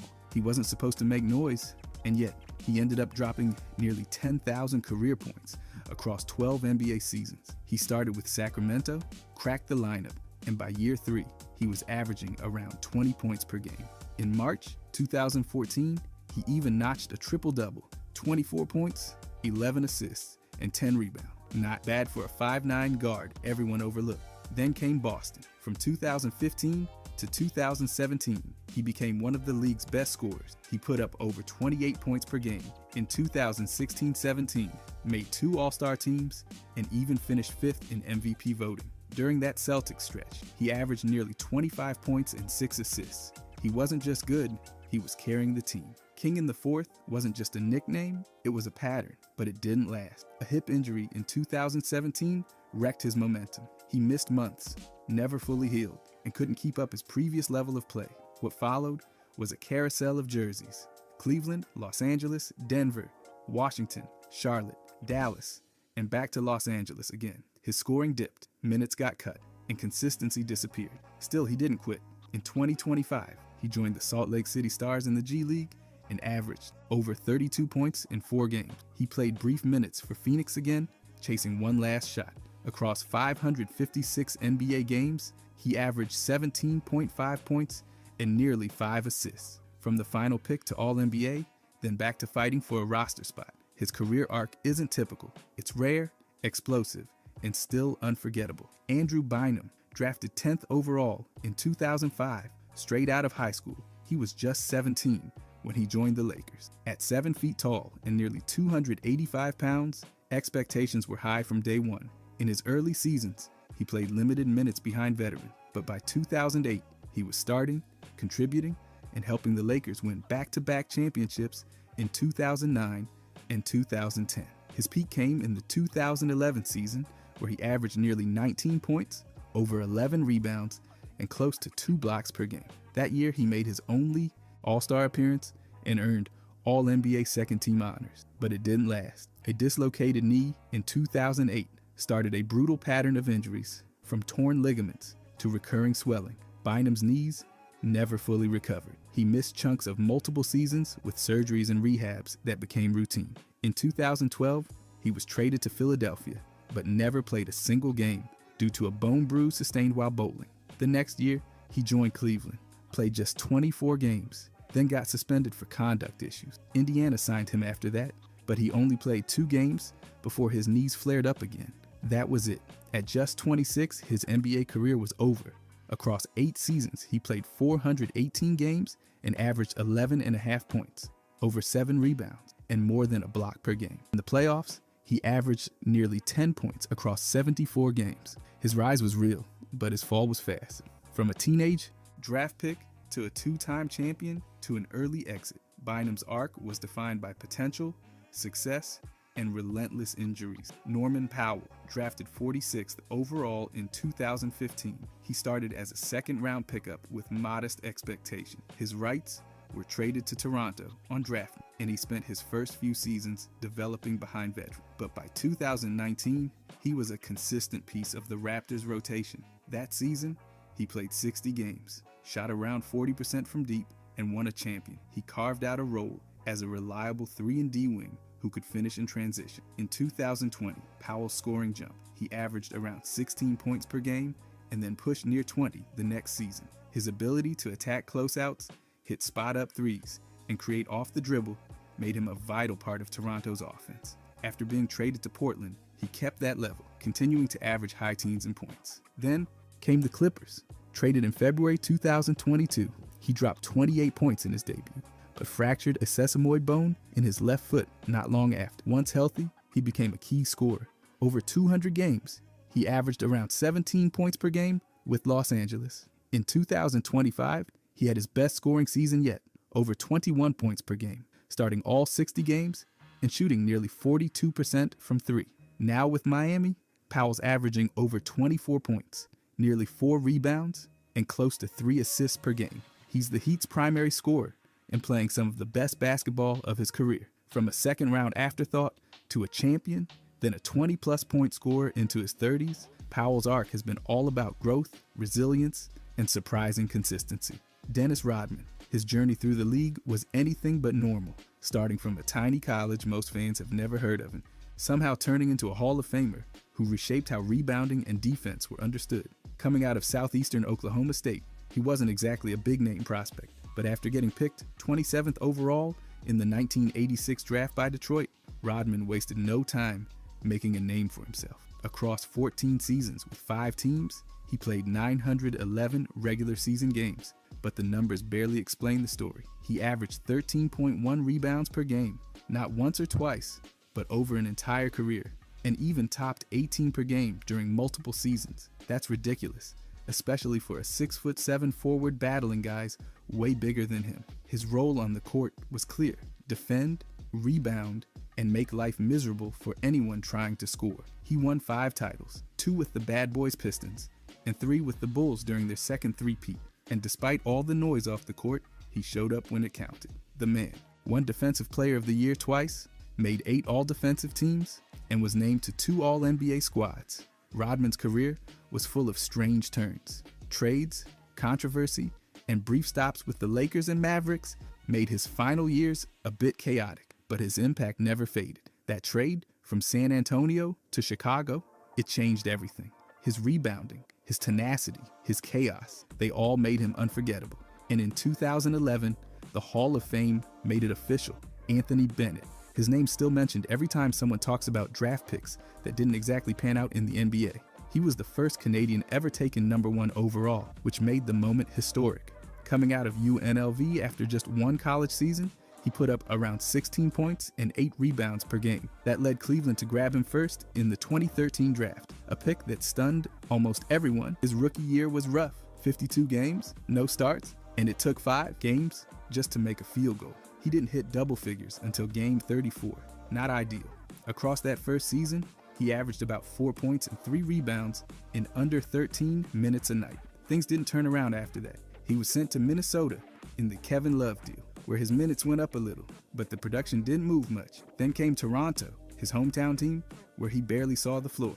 His last NBA stop was Brooklyn, and that wrapped up a 4-year, 4-team journey that totaled 151 games and career averages of around 4 points and 3 rebounds.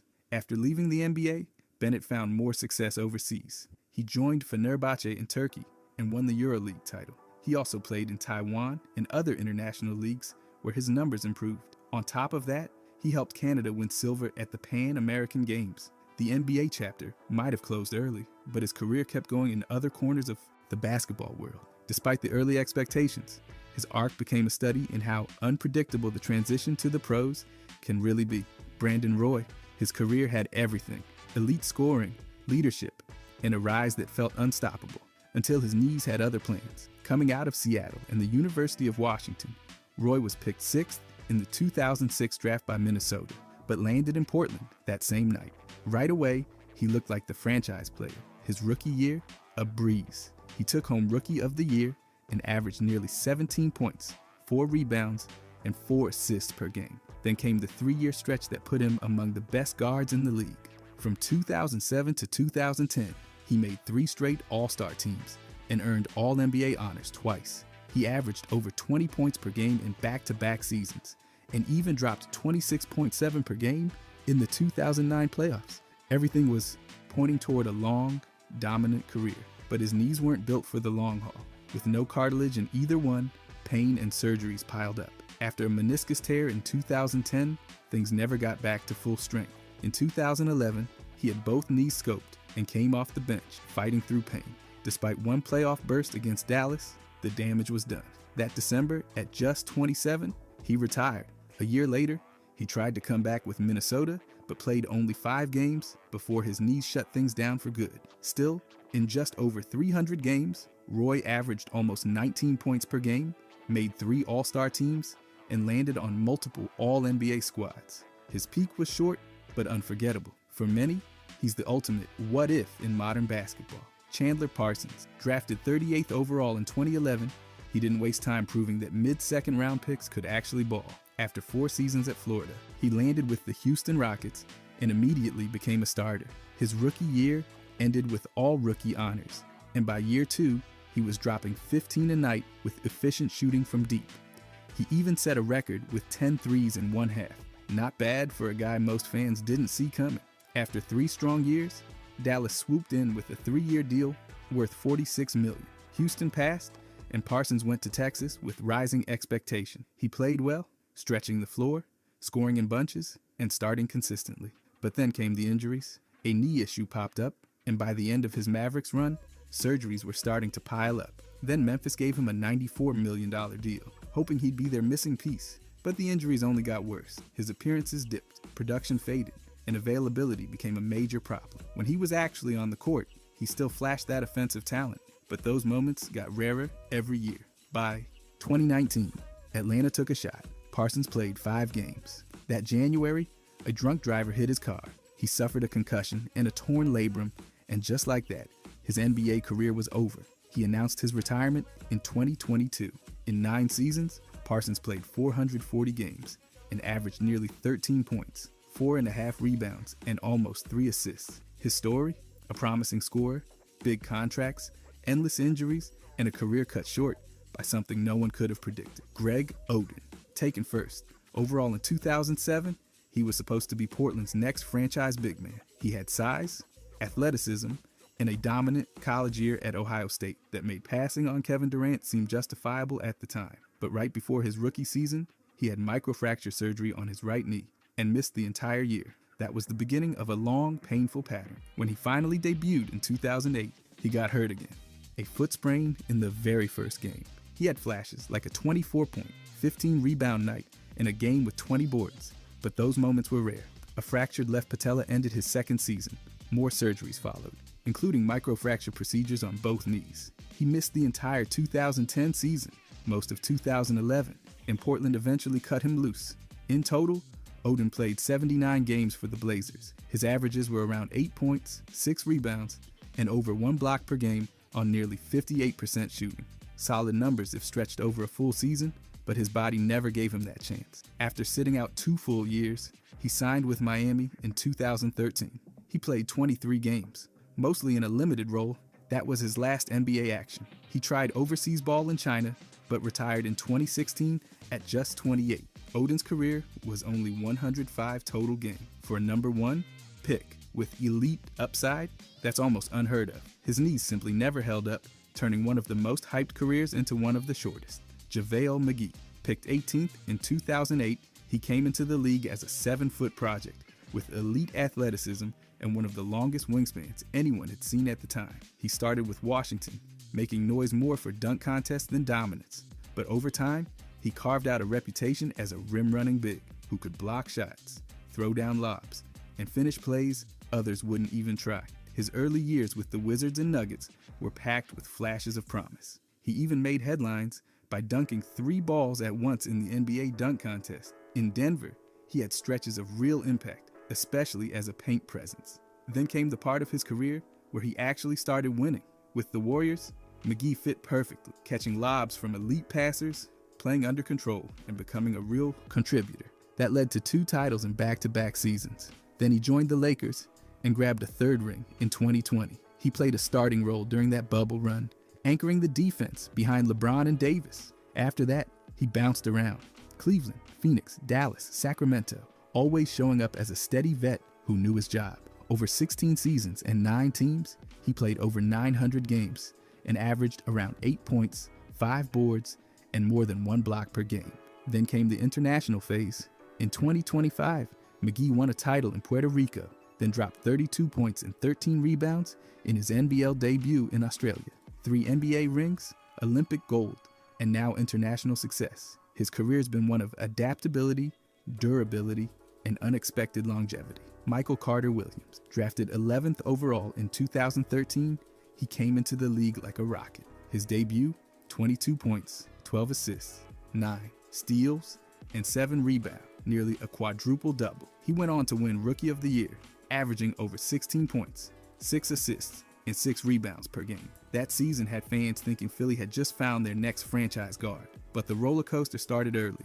The 76ers traded him during his second season to Milwaukee. In a new system, his scoring dipped and his shooting percentages fell. His style, long slashing guard who couldn't shoot from deep, clashed with evolving league trends. By 2016, he was with the Bulls. Then came the Hornets, then the Rockets, and that was just the start. Between 2016 and 2021, he played for 6 different teams in 6 seasons. He did find a semi-steady spot with Orlando, coming off the bench as a defense-first guard, but injuries were constant.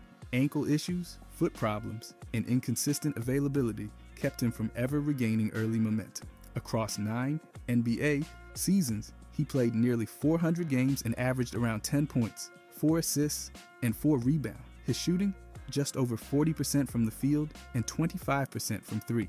Tough numbers for a point guard in today's league. After a G League stint with Mexico City in 2023, he left the team. In 2024, he announced his retirement. Then, in 2025, he turned to boxing. From Rookie of the Year to journeyman to fighter, his arc might be one of the most unpredictable in modern basketball. Hassan Whiteside, drafted 33rd overall in 2010, he didn't exactly storm into the NBA. His first few years in Sacramento were forgettable, barely playing, bouncing in and out of rotations, and even out of the league entirely. But after years of working his way back through the G League and overseas, he signed with Miami in 2014, and everything changed. That first season with the Heat, 11.8 points, 10 rebounds, and 2.6 blocks per game in just under 24 minutes. Then came the leap. In 2015, he led the league in blocks with 3.7 a game. The following season, he averaged 17 points and a league-best 14.1 rebound. At his peak, he was swatting everything, crashing every board, and finishing around the rim at nearly 60%. Whiteside's best run lasted about 5 seasons with Miami. Then came the journeyman stretch. Portland got a taste in 2019, and he still averaged 15 and 13. But after that, roles shifted. Sacramento used him as a backup, and in Utah, he gave bursts of rim protection off the bench. His numbers dipped, but the defensive presence never disappeared. After 11 NBA seasons and 511 games, Whiteside retired in early 2024. Then, in classic Whiteside fashion, he unretired. By 2025, he was back, playing in Puerto Rico and then China, still putting up strong rebounding and block numbers. 12.6 points, 10.8 boards, 2.2 blocks per game. Those aren't just filler stats. That's dominance in short bursts. His arc was unusual, unpredictable, and defined by resilience. From overlooked to elite, then back again, and somehow never really out. Tyreke Evans. He entered the league as the 4th overall pick in 2009 and hit the ground like few rookies ever have. In his first season with Sacramento, he averaged over 20 points, 5 rebounds, and 5 assists. A rare club only a few legends had joined before him. He took home Rookie of the Year, and at that point, it looked like he was set for stardom. But his scoring dipped every year after. By year 4, he was down to around 15 a game. His all-around skills were still there, passing, rebounding, slashing. But foot injuries, knee issues, and constant lineup changes chipped away at his consistency. After 4 seasons with the Kings, he was traded to New Orleans in a 3-team deal. With the Pelicans, he had a few solid years. In 2015, he averaged over 16 points and nearly 7 assists, starting most games. But recurring knee problems derailed that momentum. He had surgery in back-to-back seasons, and by 2016, he was coming off the bench again. Then came Memphis in 2017, and suddenly he was back. 19 points, 5 assists, and a real impact. Indiana grabbed him after that, but the injuries returned, his production dropped, and his efficiency hit career lows. Then it all stopped. In May 2019, the NBA banned him for violating the league's anti-drug policy. He was out of the league for 3 years. Reinstated in 2022, he tried to return via the G League, but was waived almost immediately. He finished his NBA career with over 15 points per game in nearly 600 games. From historic rookie numbers to a league ban and a short-lived comeback, his arc is one of the wildest of the modern era.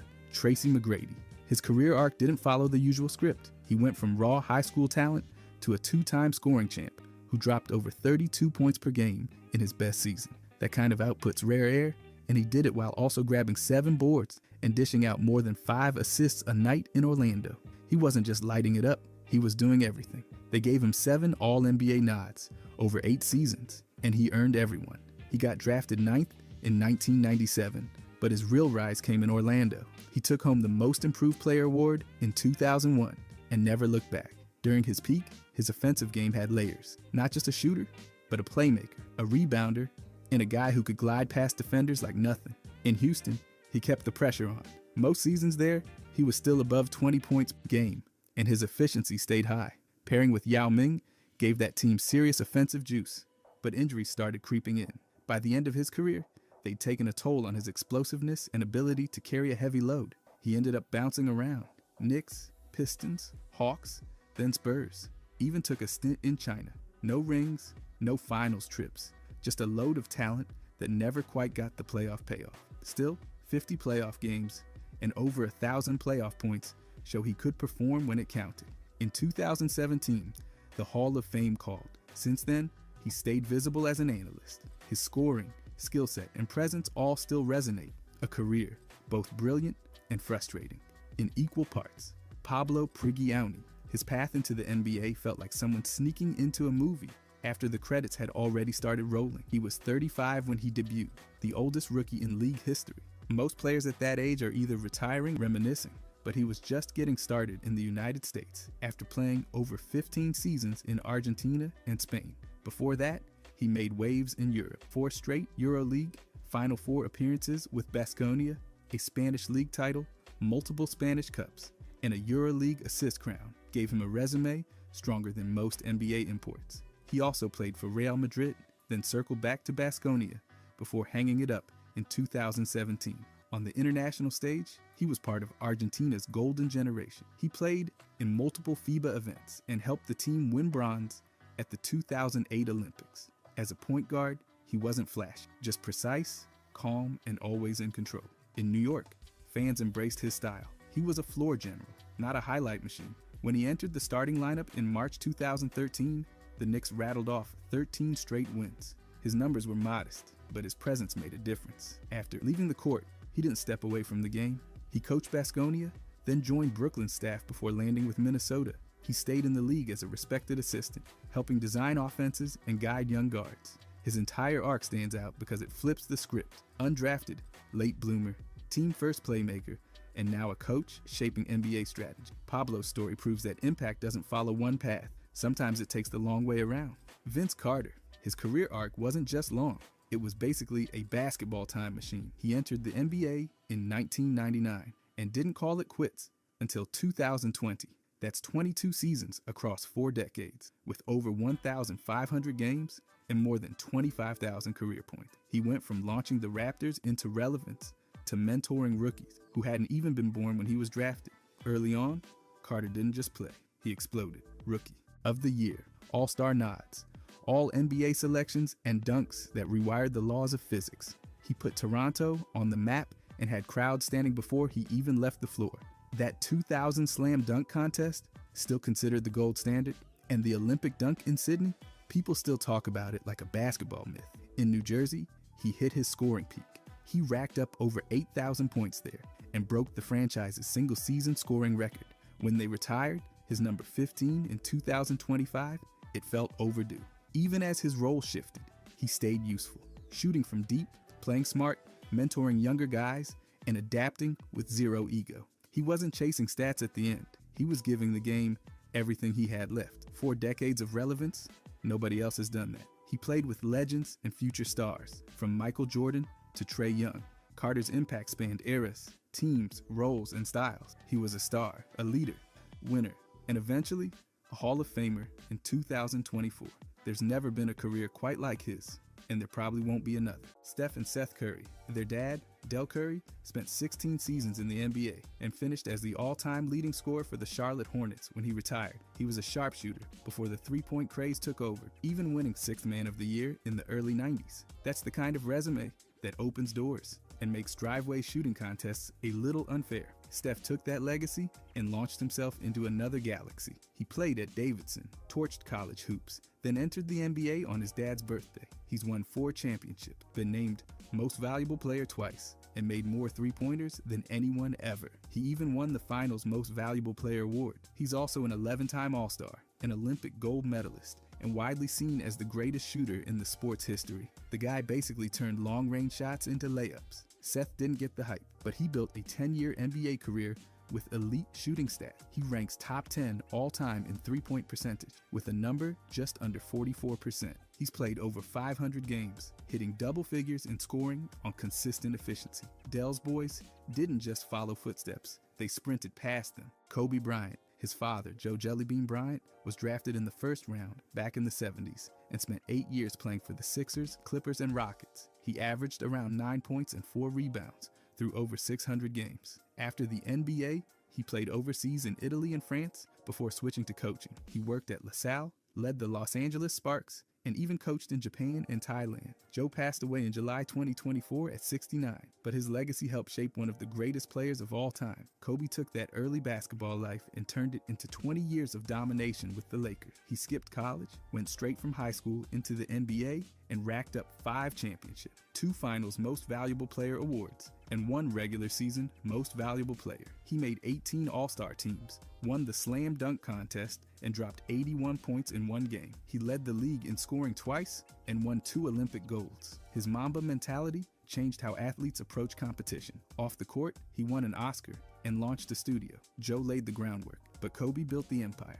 Jalen Brunson. His dad, Rick Brunson, spent nearly a decade bouncing around the NBA after going undrafted in the mid-90s. He played for 8 different teams and even had a short stint with the Knicks. After retiring, he moved into coaching and eventually joined the Knicks staff in 2022, just before Jalen signed with them. Rick's steady presence gave Jalen early access to the league's culture and expectations. Jalen tore up high school and then led Villanova to 2 national championships. In 2018, he won every major college award, had his jersey retired, and still managed to graduate early. He dropped to the 2nd round in the draft, but Dallas took a chance, and he delivered. By 2022, he'd signed a $104 million deal with the Knicks and instantly became their engine. Since then, he's been named team captain, made the All-NBA second team, won Clutch Player of the Year, and shattered franchise records in both regular season and playoff games. He dropped 50 in 1 game and had a stretch of 4 straight 40-point playoff performances. He's now one of the league's most efficient, dependable scorers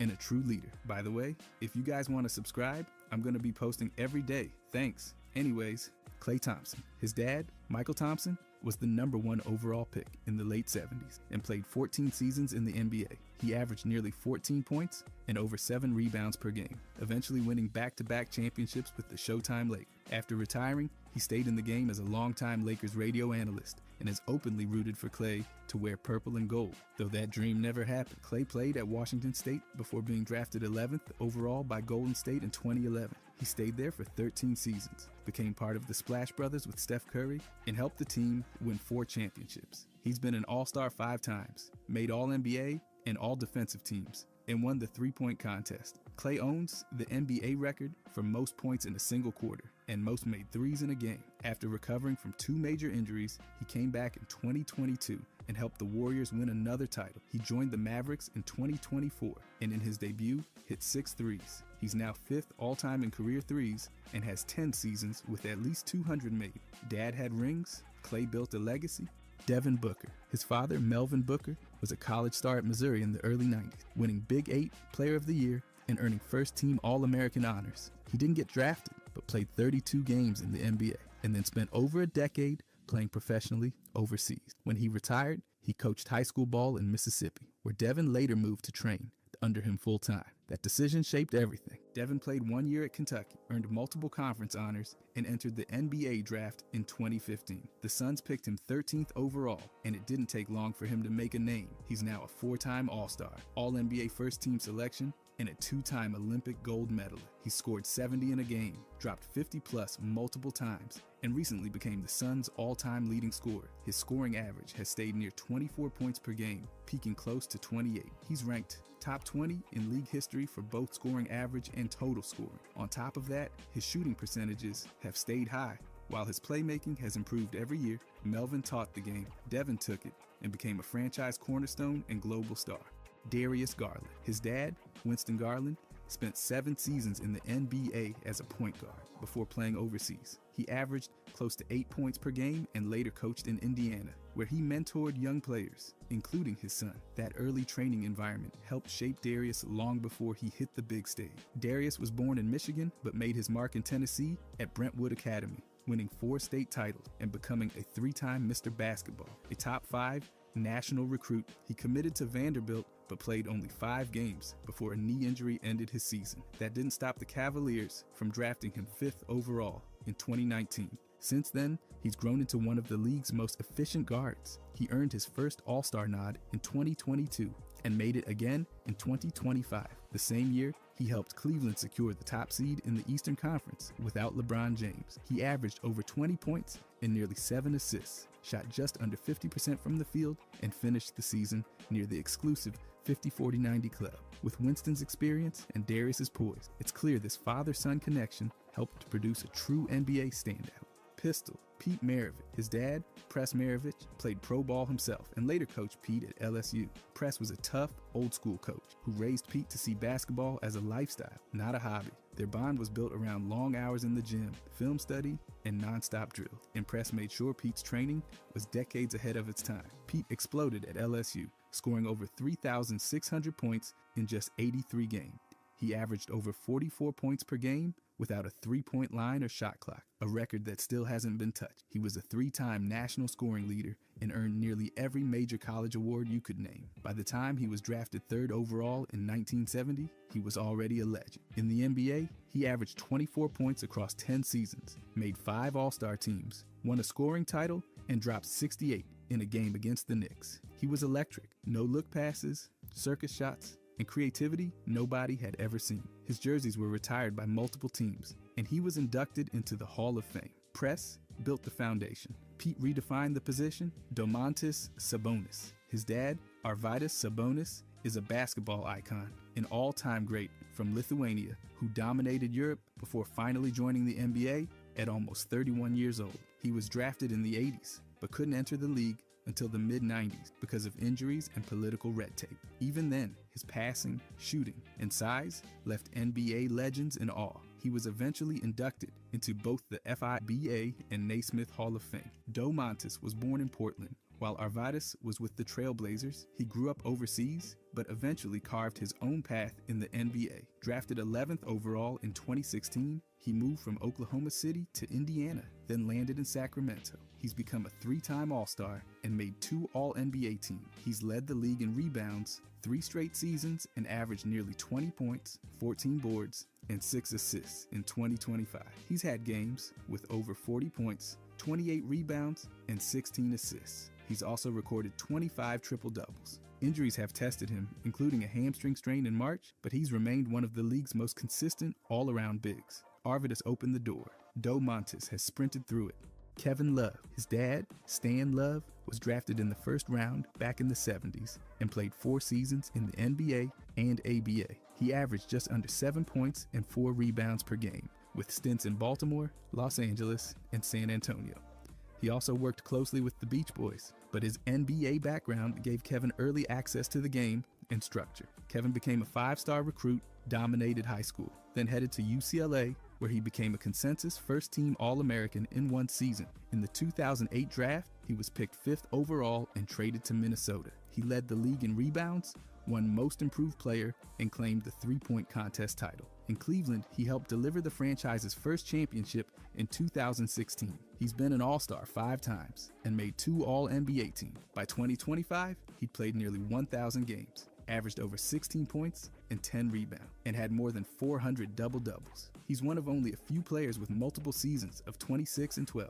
Stan had a short career. Kevin turned that legacy into championships, longevity, and consistent production for nearly 2 decades. Jaren Jackson Jr. His dad, Jaren Jackson Sr., played 13 years in the NBA without even being drafted, winning a championship with the Spurs in 1999. After retiring, he coached and helped develop young players, including his son. That hands-on training gave Jaren Jr. a serious head start in both skill and discipline. Jaren Jr. played one season at Michigan State before being drafted 4th overall in 2018. He made an early impact and quickly built a reputation as a dominant defender. He's already a 2-time All-Star, a Defensive Player of the Year, a 2-time League Blocks leader, and has earned multiple All-Defensive Team honors. He's posted regular averages near 19 points, 6 rebounds, and 2 blocks per game. In 2025, he was averaging 22 points per game before injury slowed him down. Even with the turf toe surgery and earlier ankle issues, Memphis offered him a 5-year, $240 million extension. That kind of deal tells you how much the franchise values him. Jaren Sr. was a solid vet and champion. Jaren Jr. is a two-way star and the future of the Grizzlies. The legacy just keeps growing. Andrew Wiggins. His dad, Mitchell Wiggins, played 6 seasons in the NBA as a guard for the Rockets, Bulls, and Sixers. He was drafted in the first round back in the 70s and even had a clutch tip-in during the 1986 finals. That experience gave Andrew direct exposure to the professional game from day one. Mitchell passed away in 2024, just months before Andrew's trade to Miami. Andrew was drafted 1st overall in 2014 and traded to the Timberwolves, where he won Rookie of the Year. He scored over 8,000 points in Minnesota and still ranked 2nd in franchise history. In 2022, he became an All-Star and helped the Warriors win the championship, playing a key two-way role. By 2025, he had topped 14,000 career points, with averages just over 18 points, 4 rebounds, and 2 assists per game. After getting traded to the Heat, he made a strong debut against his old team and remains a reliable contributor. Mitchell gave him the blueprint. Andrew turned it into a long, productive career with championship pedigree. Jeremy Grant. His dad, Harvey Grant, played 11 years in the NBA after being drafted 12th overall in 1988. He had stints with the Bullets, Trailblazers, and Sixers, and is also the twin brother of Horace Grant, who won 4 titles with the Bulls and Lakers. Jeremy was actually born in Portland while Harvey was with the team, tying his origin directly to his father's career. Jeremy entered the NBA as a 2nd-round pick in 2014. He started with Philadelphia, then developed his game across stops in Oklahoma City, Denver, and Detroit before returning to Portland via trade. By 2025, he was in year 2 of a 5-year, $160 million deal. His numbers this season include about 14 points, 3.5 rebounds, and just over 2 assists per game, though his shooting has dipped to under 38%. Despite that, his size, defensive ability, and scoring versatility keep him valuable in rotations. He started 43 games this year, continuing to log over 30 minutes per night. Harvey carved out a long NBA run. Jeremy, born into the game, has turned that foundation into a career of steady impact and major league value. Wesley Matthews Jr. His dad, Wes Matthews Sr., played 9 seasons in the NBA and won back-to-back titles with the Showtime Lakers in the late 80s. He averaged just under 8 points and over 4 assists per game, playing for multiple teams across the league. After retiring, he continued his career overseas, which led to a complicated relationship with his son during Wesley's childhood. Wesley Jr. grew up in Wisconsin with his mother, Pam Moore, who was a standout college athlete herself. He starred at Marquette and went undrafted in 2009, but quickly earned a spot with the Jazz. By 2010, he was a full-time starter and signed a 5-year deal with Portland. Nicknamed Iron Man, he once played 250 straight games and became the Blazers' all-time leader in made threes. He went on to sign a $70 million contract with Dallas and later played for Indiana, New York, Milwaukee, the Lakers, and Atlanta. As of the 2024 season, he's played over 980 games, scored more than 11 points per game across his career, and logged nearly 1,000 made threes. Wes Sr. had the rings. Wes Jr. earned the respect. Al Horford, his dad, Tito Horford, made history as the first Dominican-born player in the NBA. Drafted in 1988, Tito played just over 60 games with low-scoring numbers, but his biggest contribution came off the court. He laid the foundation for Al, coaching him early and keeping the basketball legacy alive at home. Al was born in the Dominican Republic, but moved to Michigan as a teen, where he broke records at Grand Ledge High. Then he went on to win back-to-back college titles at Florida, before getting drafted 3rd overall in 2007 by Atlanta. He jumped right in with an all-rookie, first-team nod, and never looked back. 18 seasons later, Al's racked up 5 All-Star selections, an All-NBA third team, a defense honor, and even a championship in 2024, becoming the first Dominican-born NBA champion. He's played for Boston, Philly, Atlanta, and OKC, and stayed consistent the whole way through. As of 2025, he's a free agent with over 40,000 minutes logged, still grabbing boards, making smart plays, and blocking shots like a seasoned pro. The Warriors are eyeing him, and honestly, I get it. Gary Payton II. His dad, Gary Payton, was one of the most dominant defensive guards the league's ever seen. Nicknamed the Glove, he made 9 All-Star teams, won Defensive Player of the Year, and brought home a championship with Miami. That Hall of Fame resume set a sky-high bar. Gary Payton II was born during his dad's run in Seattle, but his journey didn't follow the same script. He started out at Salt Lake Community College, then transferred to Oregon State, where he locked down back-to-back Pac-12 Defensive Player of the Year awards. Just like his dad, but on his own terms. He went undrafted in 2016, spent time in the G League, and made noise with a 51-point game. In 2021, he became the G League's top defender and steals leader. His shot with Golden State started with a short contract, but it led to a full season role and a ring in 2022. Now with the Warriors again, he's been a key piece on defense, averaging 6 points a game before his thumb injury. Even his dad admitted he pushed too hard early on, but Gary Payton II carved out a legit NBA career his way. Tim Hardaway Jr. His dad, Tim Hardaway, was known for breaking ankles with the UTEP two-step and making 5 All-Star teams. He played from 1989 through 2003 and won gold with Team USA in the 2000 Olympics. He later coached with the Pistons and became a Hall of Famer. In 2022, Tim Jr. carved out his own path, starting at Michigan and helping lead them to a national title game before going 24th overall to the Knicks in 2013. Since then, he's played for 5 teams and built a solid veteran career, known for shooting and scoring in bunches. In the 2025 season with Detroit, he started all 77 games and averaged 11 points per game while hitting nearly 37% from deep. Over 12 seasons, he's averaged nearly 14 points a night. He also just passed his dad in total three-pointers made. He signed a new deal with the Nuggets this summer and will now suit up alongside one of the league's top contenders. From college standout to consistent scoring threat, Tim Jr.'s turned a famous last name into a legit NBA legacy of his own. Kiki Vandeweghe, his dad, Ernie Vandeweghe, played 6 seasons with the Knicks, averaging just under 10 points a game before pivoting to a career as a physician. He became the Lakers' team doctor, worked with the U.S. Air Force, and even influenced federal sports policy through Title IX. His mix of athletic and academic excellence gave Kiki a foundation built on focus and high expectations. Kiki was born in West Germany, while Ernie was serving overseas. He played at UCLA, helped the Bruins reach the NCAA title game, then got picked 11th overall in 1980. His pro career spanned 13 seasons with Denver, Portland, New York, and the Clippers. He made 2 All-Star teams and averaged almost 20 points a game, including nearly 30 in one season. His signature step back made defenders look silly, and he logged multiple 50-point games during his prime.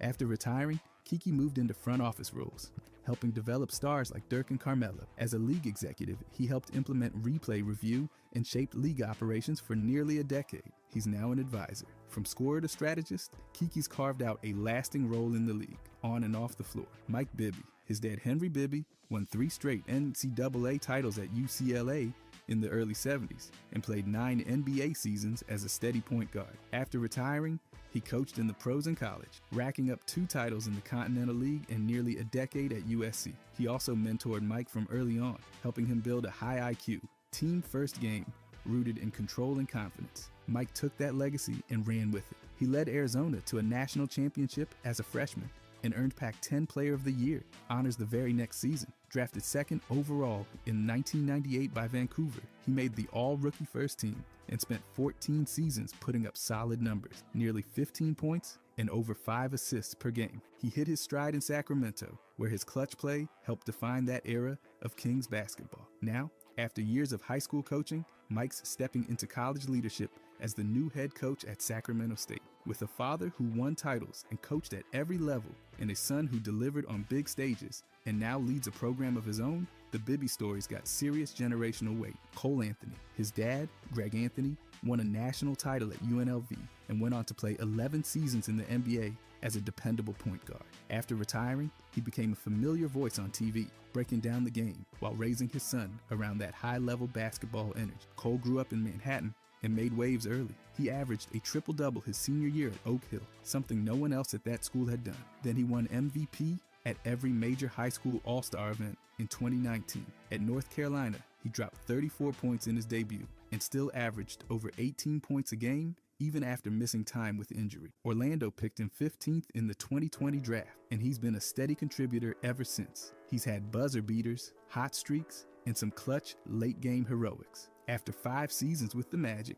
he got traded to Memphis in the Desmond Bane deal, then hit the buyout market. Now he's expected to sign with Milwaukee, whether it's leading a powerhouse high school, taking over at UNC, or adjusting roles in the league. Cole's carved out his own space. Talent, hustle, and all, no shortcuts. Scottie Pippen Jr., his dad, Scottie Pippen, helped define winning in the 90s, snatching 6 NBA titles with the Bulls and locking down the league's best as one of the most versatile defenders ever. A 7-time All-Star, Hall of Famer, and part of both the 50th and 75th anniversary teams. His resume practically breaks the internet. Scottie Jr. was born in Portland and eventually starred at Vanderbilt, where he led the SEC in scoring and earned back-to-back all-conference honors. Despite all that, he went undrafted in 2022, signing a 2-way contract with the Lakers and grinding through the G League. By early 2024, the Grizzlies brought him in, and by that October, he'd earned a full multi-year NBA contract. In just 21 games, he averaged nearly 13 points and almost 5 assists, including a triple-double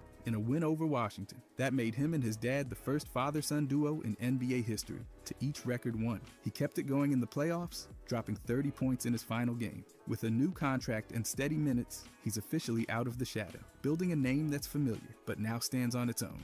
Larry Nance Jr. His dad, Larry Nance, was a 3-time All-Star who won the very first NBA Slam Dunk Contest back in 1984. He played 14 seasons, averaged 17 points and 8 rebounds, and became one of the league's best shot blockers of his era. Cleveland even retired his jersey, a serious nod to how much he meant to that team. Larry Jr. followed up with a strong college run at Wyoming, earning first-team All-Mountain West and Defensive Player of the Year honors before getting drafted 27th overall by the Lakers in 2015. He played in LA, then got traded to Cleveland, where he wore his dad's retired number. After getting the green light from the man himself, he later suited up for the Trailblazers, Pelicans, and Hawks before returning to Cleveland again in 2025. In between, he made his own mark, highlighted by a slam dunk contest appearance, solid rebounding, and strong defense. Even after battling multiple injuries last season, he stayed in the league's rotation and brought steady minutes off the bench. He's not just carrying a name, he's built a real career out of energy, hustle, and grit. Brent Barry. His dad, Rick Barry, was a scoring legend who won a title and finals MVP in 1975. He led the NCAA, ABA, and NBA in scoring and made 8 All-Star teams. Rick also became the first player to raise 3 sons who all made it to the NBA, including Brent, who took that last name and built something real with it. Brent was drafted 15th in 1995 and got traded to the Clippers right away. In his rookie season, he made the all-rookie second team and shocked everybody by winning the slam dunk contest and launching from the free throw line for the win. He played 14 seasons with 6 teams, including the Spurs, where he won 2 championships. He averaged over 9 points per game in more than 900 appearances and shot better than 40% from 3. He wasn't flashy like his dad, but he was efficient and versatile. After retiring, he became a broadcaster, then moved into the Spurs front office. As of 2024, he's now an assistant coach with the Suns. Brent didn't chase his dad's style. He carved out a legacy with balance, skill, and smarts. Danny Shays. His dad, Dolph Shays, was an NBA Titan, 12-time All-Star, NBA champ, Hall of Famer, and one of the game's original stat stuffers. He dominated in the 50s and 60s and literally played more games than anyone else at the time.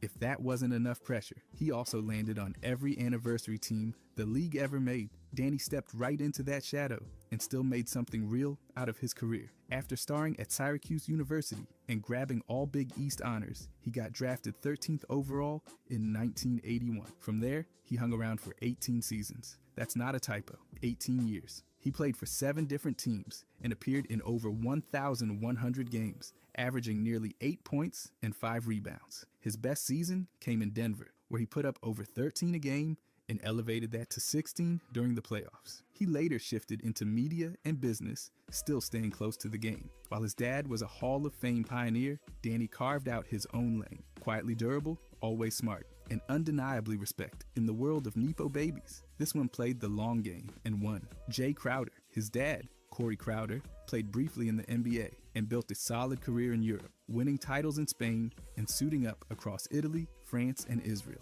He averaged just over 2 points per game in the league, but his influence went way beyond stats. He was Jay's first coach, workout partner, and mentor, grinding with him daily and shaping his mindset long before his son got a real jersey. Jay started in junior college before transferring to Marquette, where he won Big East Player of the Year and became a second-team All-American. Known for his toughness, hustle, and defense, he entered the league as the 34th pick in 2012, landing with Dow. From there, he became one of the most dependable role players in the NBA, bouncing through Boston, Memphis, Miami, Phoenix, Milwaukee, and now Sacramento. He's hit big shots, guarded elite wings, and brought physical edge to playoff teams for over a decade. And in a full circle moment, the Jazz once gifted him his dad's game-worn sneaker. Not bad for a guy who started as a second-round pick. Jay's story isn't flashy, but it's carved in sweat, grit, and staying power. Mike Dunleavy Jr., his dad, Mike Dunleavy Sr., spent 14 seasons in the league, played for multiple teams, and averaged 8 points a game. But his real legacy came after, coaching 4 different NBA teams, winning Coach of the Year with the Blazers, and later becoming a college coach. He was around basketball constantly, and his son soaked it all in. Dunleavy Jr. played 3 seasons at Duke, winning a national championship in 2001 and dropping 21 points in the title game. The next year, he averaged over 17 points and made first-team All-American. He was drafted 3rd overall by Golden State in 2002 and played 15 seasons in the league. He suited up for 6 teams and racked up almost 1,000 games, averaging more than 11 points and over 40% from deep. His best year came with Indiana, where he averaged 19 points a game. After retiring, he joined the Warriors front office, eventually rising to general manager in 2023. He helped build their 2022 title team from the executive side. His dad may have coached, but Dunleavy Jr. has done it all, from title runs on the court to pulling strings behind the scenes. Danny Manning, his dad, Ed Manning, played in both the NBA and ABA, suiting up for 6 teams and averaging about 6 points and 4 rebounds. After retiring, he stepped into coaching and became an assistant at Kansas, where he helped guide the Jayhawks to the 1988 national title. He later worked in the NBA as an assistant and scout, continuing to shape young talent, including his son. Danny didn't just follow the blueprint, he rewrote it. At Kansas, he became the program's all-time leading scorer and rebounder and won every Major Player of the Year award. His 31-point, 18-rebound performance in the NCAA title game sealed his legacy. The Clippers took him 1st overall in the 1988 draft, and despite dealing with injuries, he played 14 seasons in the league. He earned 2 All-Star nods, won 6th Man of the Year in 1998, and scored over 12,000 career points. He later returned to Kansas as a coach, helping them win another national title in 2008 before leading programs at Tulsa, Wake Forest, and now serving as an assistant at Colorado. The Manning legacy didn't just survive, it expanded. Jabari Smith Jr., his dad, Jabari Smith Sr., played 4 seasons in the NBA and then built a career overseas in Spain, Turkey, and beyond. He averaged around 2 points per game in the league, but left a major impact off the stat sheet, training and mentoring his son every step of the way. That foundation clearly paid off. Jabari Jr. dominated in high school, was named Mr. Basketball in Georgia, and earned spots in the McDonald's All-American Game and Jordan Brand Classic. At Auburn, he averaged nearly 17 points a game, shot over 40% from deep, and stacked up awards. Freshman of the Year, First Team All-SEC, and All-American honors. He went 3rd overall in the 2022 NBA Draft to the Rockets and immediately landed on the All-Rookie second team. Through 2 seasons, he's averaged 13 points and 7.5 rebounds per game. In the 2025 playoffs, he boosted his efficiency and played a key role in Houston's climb to the 2 seed. This summer, the Rockets locked him in with a 5-year, $122 million extension. Jabari Jr.'s not just living up to his name, he's helping shape Houston's identity. Wally Szczerbiak. His dad, Walter Szczerbiak, didn't just play ball, he ran Europe. After being drafted by the Phoenix Suns in the early 70s, Walter skipped the NBA and built his legacy overseas, especially with Real Madrid. He won 3 EuroLeague titles, 3 FIBA Intercontinental Cups, and finished as Spain's top scorer in 1976. He's even listed as one of the 50 greatest contributors in European club history. So yeah, big shoes. Wally didn't just inherit the name, he made it count. Born in Madrid, raised partly in Europe, then relocated to Long Island, he turned heads at Cold Spring Harbor High by averaging over 36 points and nearly 16 rebounds per game. That earned him a spot at Miami of Ohio, where he became the MAC Player of the Year and had his number retired after dropping over 1,800 points in 4 years. Then came the NBA. He went 6th overall in the 1999 draft and played 10 seasons across Minnesota, Boston, Seattle, and Cleveland. Wally was an all-star in 2002, made the all-rookie team, and knocked down over 40% of his threes in 651 games. Now, he's breaking down games as an analyst. Garrett Temple. His dad, Collis Temple Jr., wasn't just a player, he was a trailblazer. Back in 1971, he became the first African American to play basketball at LSU. A few years later, he got drafted by the Phoenix Suns and played a season with the San Antonio Spurs. The numbers weren't flashy, but the significance was huge. Garrett followed that path, literally, to LSU, joining both his father and brother as Tigers. While Garrett didn't dominate the stat sheets in college, he played more minutes than anyone in LSU history, over 4,400. He averaged solid numbers across the board and earned the second-team All-Conference and All-Defense team honors his senior year. Then came the grind. Undrafted in 2009, he clawed his way into the league through the D-League, eventually sticking for over 15 years. He suited up for teams like the Rockets, Wizards, Kings, Pelicans, and Raptors. He's passed milestones like 1,200 assists and 700 three-pointers, proving consistency counts. Off the court, he's a mentor, union leader, and steady voice in every locker room he joins. Married to a former Miss USA, raising 2 kids, leading clean water projects, he's got legacy written all over him. Gerald Henderson Jr. His dad, Gerald Henderson Sr., was in the league for 13 seasons and picked up 3 championship rings along the way. He's best remembered for a game-tying steal and layup in the 1984 finals that helped push Boston to a title. After that, he finished his career strong and switched gears into real estate in Pennsylvania. He was inducted into the Virginia Sports Hall of Fame in 2012. Gerald Jr. took a different path, but stayed in the game. Born in New Jersey, he played high school ball in Pennsylvania before heading to Duke. His early years there were quiet, but by his junior season, he was averaging 16.5 points and earning first-team All-Conference honors. He got drafted 12th overall in 2009 by Charlotte and played 8 NBA seasons. Across 535 games, he put up 11 points, 3 rebounds, and almost 2 assists per game. He had his best season in 2012, leading Charlotte in scoring. Injuries eventually caught up with him, and after hip surgery, he retired in 2019. But he didn't leave the game. He just grabbed a mic and joined the broadcast world. Level 1, Scrub. Let's start with Killian Hayes, drafted 7th overall, which is honestly not a great return based on the data. He's played over 26 minutes per game across his career and still averages only 8.1 points and 5.2 assists. His shooting, barely 38% from the field and under 28% from 3. Even when he got more minutes in the 2022 to 23 season, those percentages barely moved. It's tough to call those numbers anything but bottom tier for a starting point guard. Frank Ntilikina case is almost like a ghost story. Picked 8th in his draft class, but he's never really shown up in the stats. He's averaging under 5 points per game, barely 2 assists, and shoots under 37%. His defense has been hyped over the years, but if you're a lead guard, you kind of have to be able to run the offense, or at least score once in a while. Then there's Jimmer.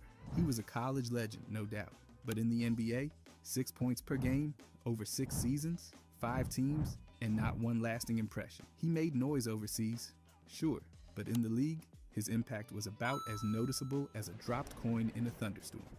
Ty Washington has barely started his career, but let's just say the alarm bells are already ringing. His college stats were decent, but nothing screamed elite. His size is average, his athleticism doesn't jump off the screen, and the pro translation hasn't happened yet. Without that elite burst or playmaking vision, the lead guard role becomes a major challenge. Now let's talk Malachi Flynn. Drafted in the 1st round, but he's rarely made an appearance that actually mattered. He averages just over 5 points and under 2 assists. His 3-point shooting is hovering in the low 30s. And he played almost 70 games last season without starting once. If you blink, you probably missed most of his minutes. Expect we all know the legendary 50-point game. Jared Butler was taken 40th overall, which at least comes with lower expectations. He shoots the ball decently, 45% from the field, but he's putting up only 2.8 assists per game and under 7 points. Those are backup numbers on a good night, and he's not making much noise beyond that. Torrey Murray? Yeah, not a name you hear a lot, and there's a reason. He averaged under 3 points, under 1 rebound, and just under 1 assist per game. His entire NBA resume looks more like a summer league stat sheet. It's not enough for rotation minutes, let alone a starting spot. Josh Selby's numbers make it hard to believe he ever shared a court with NBA-level talent. He averaged about 2 points and less than 1 assist per game. His field goal percentage, a brutal 33%. His career reads more like a quick cameo than a full audition. Ben Uzoh went undrafted and played in the league for a short stretch, putting up 4 points and 2 assists per game. While he's got the size for a point guard, the actual production didn't match up. Even in short spurts, he didn't provide enough to get another shot at the league. Will Bynum? Now here's someone who at least got a decent number of games in. He had some flashes, averaging over 8 points and 3 assists, but never pushed himself into starter territory. He stuck around for a while, but never really took control of an offense or elevated a team.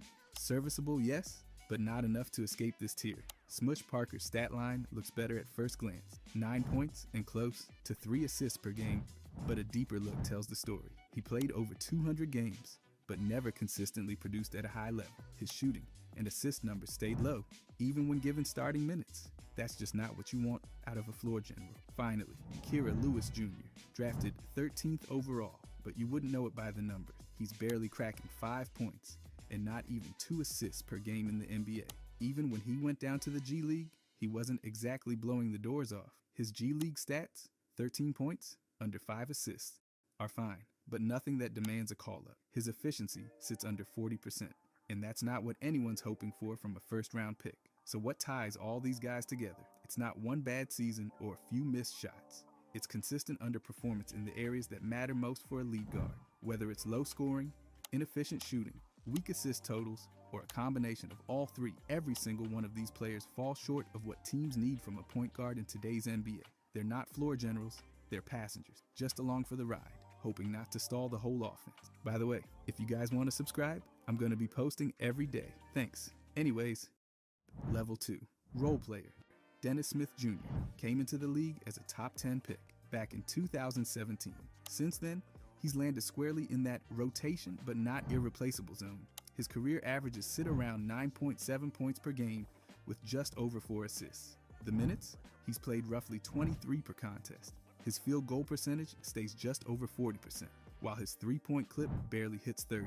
That mix of volume and efficiency fits right into the mold of a backup or temporary starter who can hold things down but isn't carrying your offense. Cam Payne's career began quietly, and it stayed that way for a long time. In his early years, he played fewer than 15 minutes a game and averaged under 5 points. He's never been a high usage guy, and his scoring and assist numbers reflect that. At just over 6 feet tall and under 190 pounds, his physical profile doesn't scream dominant lead guard either. Bounced around teams as a bench scorer, and that's the story. Productive in short stretches, but not central to any team's plans. Tyus Jones is one of the more efficient point guards in terms of taking care of the ball. His assist-to-turnover ratio has reached over 7-to-1 at times, which is rare air. Still, his scoring sits around 7.7 points per game with just over 4 assists. He's built a career out of consistency and ball security, which makes him a great second-unit floor general. He's not taking a bunch of shots, and his usage is low, but he's been valuable to teams needing mistake-free minutes. Monte Morris is another guy who keeps things clean. Drafted 51st, his scoring has never been flashy, usually under double digits, but his assist-to-turnover ratio stays among the best in the league. He's made a name for himself as a guy you can trust not to throw the ball away, and that's earned him years in solid rotation. He doesn't take over games, but you'll rarely see him lose one either. That's textbook role player material right there.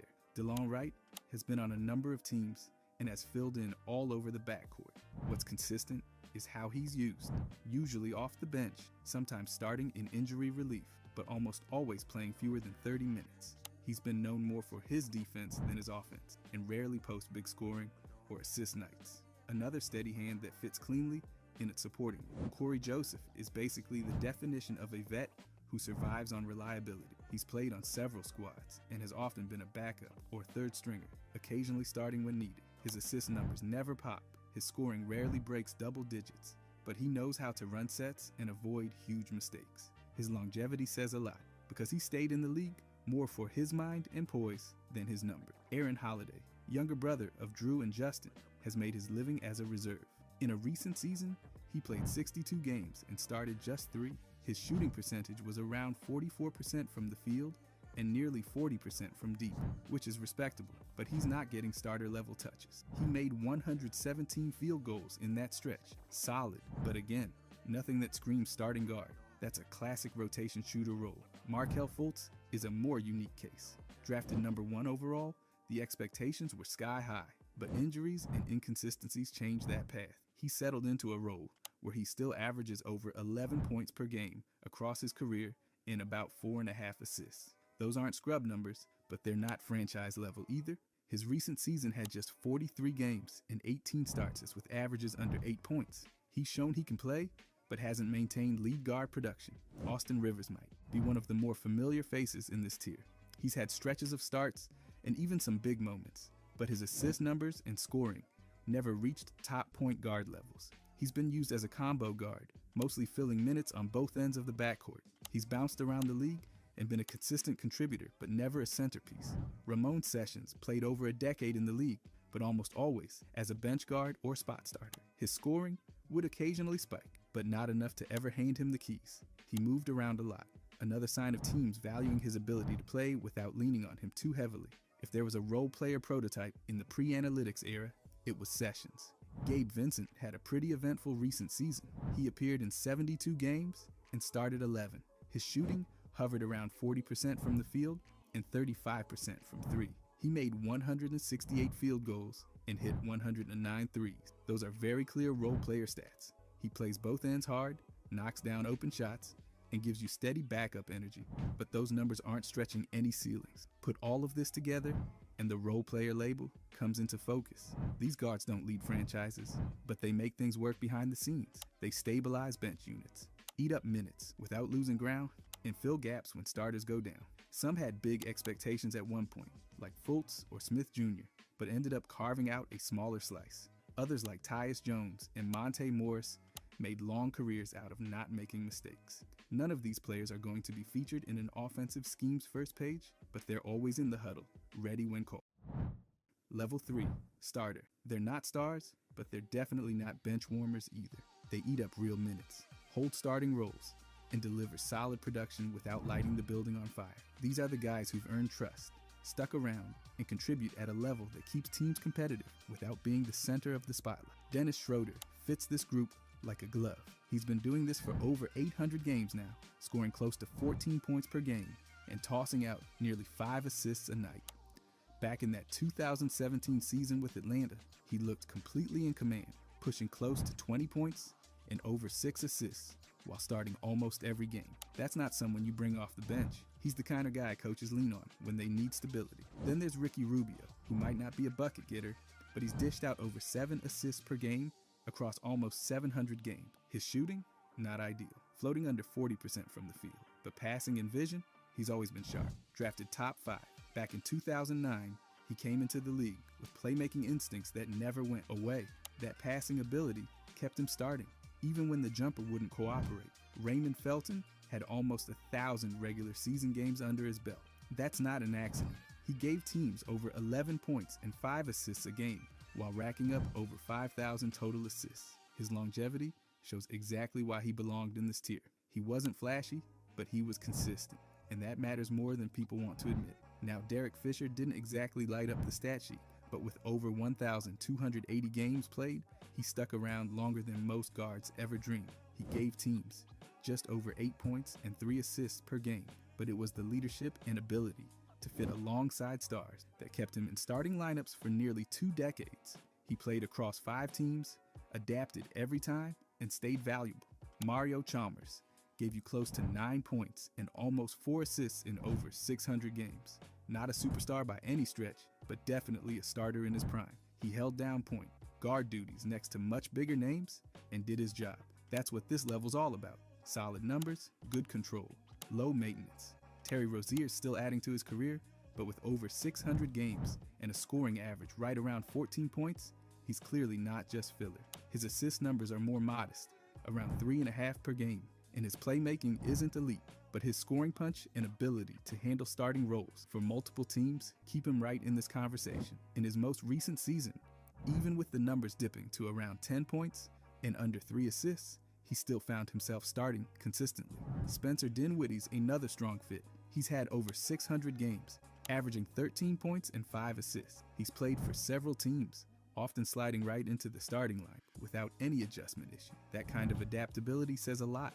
He's not your lead star, but you know exactly what you're getting with him. Reggie Jackson's one of those players who quietly delivered year after year. With 12 points and 4 assists a game across almost 900 contests, he's been a dependable starter-level player throughout his career. The field goal percentage, right around 42%. Not elite, but perfectly serviceable when he's running the offense. Malcolm Brogdon might be the most decorated guy in this tier. He averaged over 15 points and close to 5 assists a game through over 460 games. And he has actual hardware. Rookie of the Year in 2016 and 6th Man of the Year in 2023. That tells you he's not just a plug-in option. He's more like a full-featured starter who just doesn't command the spotlight. Elfrid Payton doesn't always get his due, but he quietly gave teams close to 10 points and almost 6 assists across over 500 games. His role fluctuated, but when given the keys, he often ran the offense competent. Drafted 10th overall, expectations were high, and while he didn't become a franchise guy, he still carved out a starting career. And Kendrick Nunn, he went undrafted and still earned his way into starting lineups. He's averaged over 12 points with a shooting percentage around 45%. Assists are on the lower end at just over 2, but his scoring touch has always been reliable enough to make him a legit starter when needed. The path was tougher for him, but the production held up. This whole group is made of guys who held it down. They weren't the first name on the scouting report, but they weren't invisible either. They filled a role that every team needs. A point guard who can play solid minutes, not turn the ball over every trip, and run the show without trying to dominate it. Not every team gets a star at the one spot, but if you've got one of these guys, you're not in bad shape. They've all had different paths. Some were top 10 picks, some bounced around, some went undrafted, but all of them proved they belonged on the floor when the game tipped off. That's what makes them starters. Not superstardom, but reliability. Level 4, All-Star. These point guards didn't just show up to play, they showed up to be recognized. Every single one of them earned a spot on an all-star roster or played at a level that put them in serious consideration. That means consistent production, big roles, and the kind of numbers that get attention across the league. They weren't just placeholders, they were centerpieces, even if only for a moment. Jeff Teague had one of those moments in 2015. He averaged over 16 points and nearly 7 assists that year while leading a top-seeded team. Over his career, he put up 12 points and almost 6 assists per game across more than 800 games. One all-star nod gets him in the door, and his role as a lead guard on a 50-win team seals it. He might not have lit up the scoreboard for a decade, but he hit the marks and earned that spot. D'Angelo Russell got his all-star selection in 2019, and that year he fully deserved it. Across over 600 games, he's averaged about 17 points and 5.5 assists. That scoring punch, paired with his playmaking, helped him secure his spot among the league's best, even if only once. It's been a roller coaster at times, but his talent's always been legit enough to belong here. Mike Conley finally broke through with an all-star nod in 2021. He'd been quietly productive for years before that, with averages around 15 points and 6 assists. He's one of those guys who never demanded attention, but played the game with precision and control. That lone selection might have taken a while, but it recognized years of quality point guard play. Darius Garland's already earned 2 all-star selections, and he's still early in his career. That tells you everything. He's dishing out assists, hitting from deep, and becoming a lead creator. His passing and scoring have already put him into the league's upper tier at the position. He's not just young and talented, he's already producing at the all-star level. LaMelo Ball's in the same boat. He earned all-star recognition early in his career by putting up flashy numbers and doing it efficiently. He's got great size for a point guard, creates for others, and scores in bunch. There's still a lot of room to grow, but what he's done already justifies the spot on this list. Goran Dragic carved out a long career and finally made an all-star team in 2018. He was putting up scoring numbers in the high teens and acting as the engine for his offense. He might not have had the resume of some of the others, but that one season showed exactly what he was capable. His game was sharp, smart, and consistent enough to make him a real all-star. even if just for a year. Jameer Nelson had his All-Star season in 2009, and he earned it by leading a team that made a deep playoff run. His scoring and passing were both strong during his peak, and even though his averages aren't overwhelming, he was the floor general for a serious squad. He wasn't flashy, but he was effective and got the recognition to prove it. Isaiah Thomas, he didn't just make All-Star teams. He was dominant for a stretch. He averaged close to 30 points per game in his peak years and did it as the smallest guy on the floor. He's a two-time All-Star and led his team as a top scoring option. Even if his career dipped later due to injuries, his All-Star production at his peak was undeniable. Mo Williams was selected as an All-Star in 2009. That year, he stepped up as a second scoring option and dropped close to 20 points per game. He wasn't consistent at that level every season, but when he had the chance, he delivered. That one big year got him the nod, and that's what matters at this level. Fred VanVleet worked his way from undrafted to All-Star in 6 seasons. He's averaged close to 15 points and almost 6 assists, and helped lead his team to a championship. His defensive effort, steady playmaking, and big shot ability made him impossible to ignore. Getting that All-Star selection in 2022 cemented everything he'd built. Jrue Holiday's been one of the most complete guards in the league for years. He's made multiple All-Star teams and consistently delivers on both ends. His passing, scoring, and elite defense have made him a key player on playoff teams. Even when he's playing off ball, he's always operating at a high level. He fits this tier with no debate. These are the point guards who didn't just show up, they performed. Some did it for a season, others for years. Some were quietly efficient, others exploded onto the scene. But each of them, at some point, earned the All-Star label through actual performance, not hype. Whether it was a short window or a long career, they reached the bar that only a few ever touched. And in a league where competition at point guard is non-stop, that's not a small thing. Level 5, Superstar. This is where point guards become more than floor leaders. They become franchise centerpieces. The names on this list didn't just collect a few nice stat lines, they left a permanent mark. Whether it was through All-Star appearances, MVPs, championships, or breaking records, every player here hit elite status at some point. It's not about hype, it's about what they actually did. Kemba Walker earned 4 All-Star nods and an All-NBA selection in 2019. Drafted 9th overall in 2011, he carried the Charlotte franchise for years, leading in scoring, three-pointers made, and clutch moments. He once dropped 41 points in a season opener and made 9 three-pointers in a single game. He became just the second player in Hornets history with 900 three-pointers. Add in his college success, an NCAA championship, and awards like Final Four Most Outstanding Player, and the resume's stacked. He hit every mark expected from a superstar during his prime. Jalen Brunson is on a rapid rise. He was a consensus All-American in college, signed a huge contract with the Knicks, and dropped 50 points in a game while going 9 for 9 from deep. That tied the NBA record for threes made without a miss. He also became just the 9th Knicks player to score 50 in a game, with multiple Eastern Conference Player of the Week honors and multiple 40-point nights. His productions jumped into the spotlight. He's showing superstar capability through stats, efficiency, and leadership. Gilbert Arenas had the scoring to back up the status. A 3-time All-Star and 3-time All-NBA selection, he averaged over 20 points per game for his career and scored 60 in one game, setting the Washington franchise record. He won Most Improved Player in 2003 and finished with over 11,000 career points. At his peak, he was a top scorer and go-to guy with the ball in his hand. He also holds the franchise record for most made three-pointers with 868. He was pure offense and pure production. Morant was drafted 2nd overall in 2019 and already picked up the NBA's Most Improved Player award. His explosiveness, playmaking, and athleticism immediately put him in the mix with the league's best. He's already posted highlight numbers and big performances that push him into this conversation.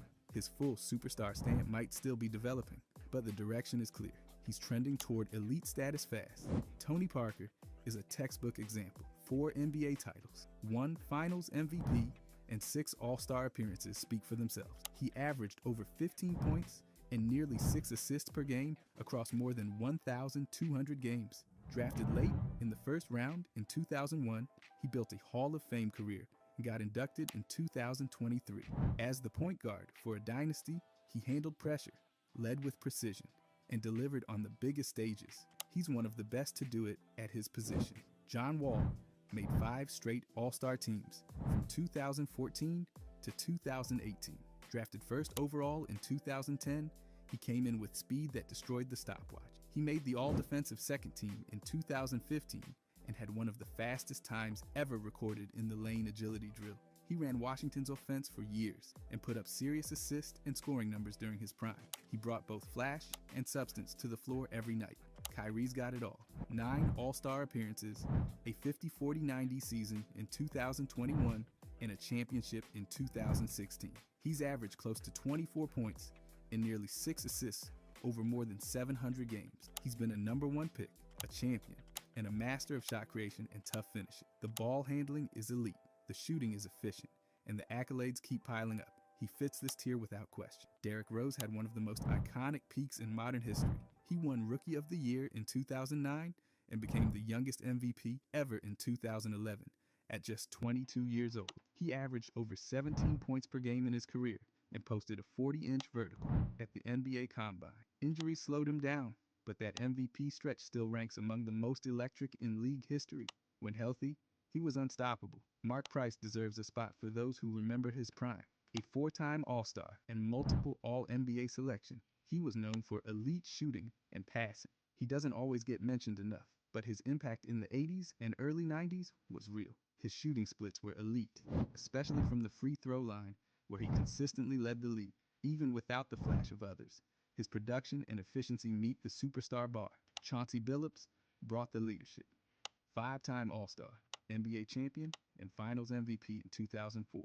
Drafted 3rd overall in 1997, he racked up over 15,000 points and more than 5,000 assists. He made 2 all-defensive teams and had his jersey retired by the Pistons. He was never about chasing numbers. He controlled the game, hit big shots, and anchored championship-caliber teams.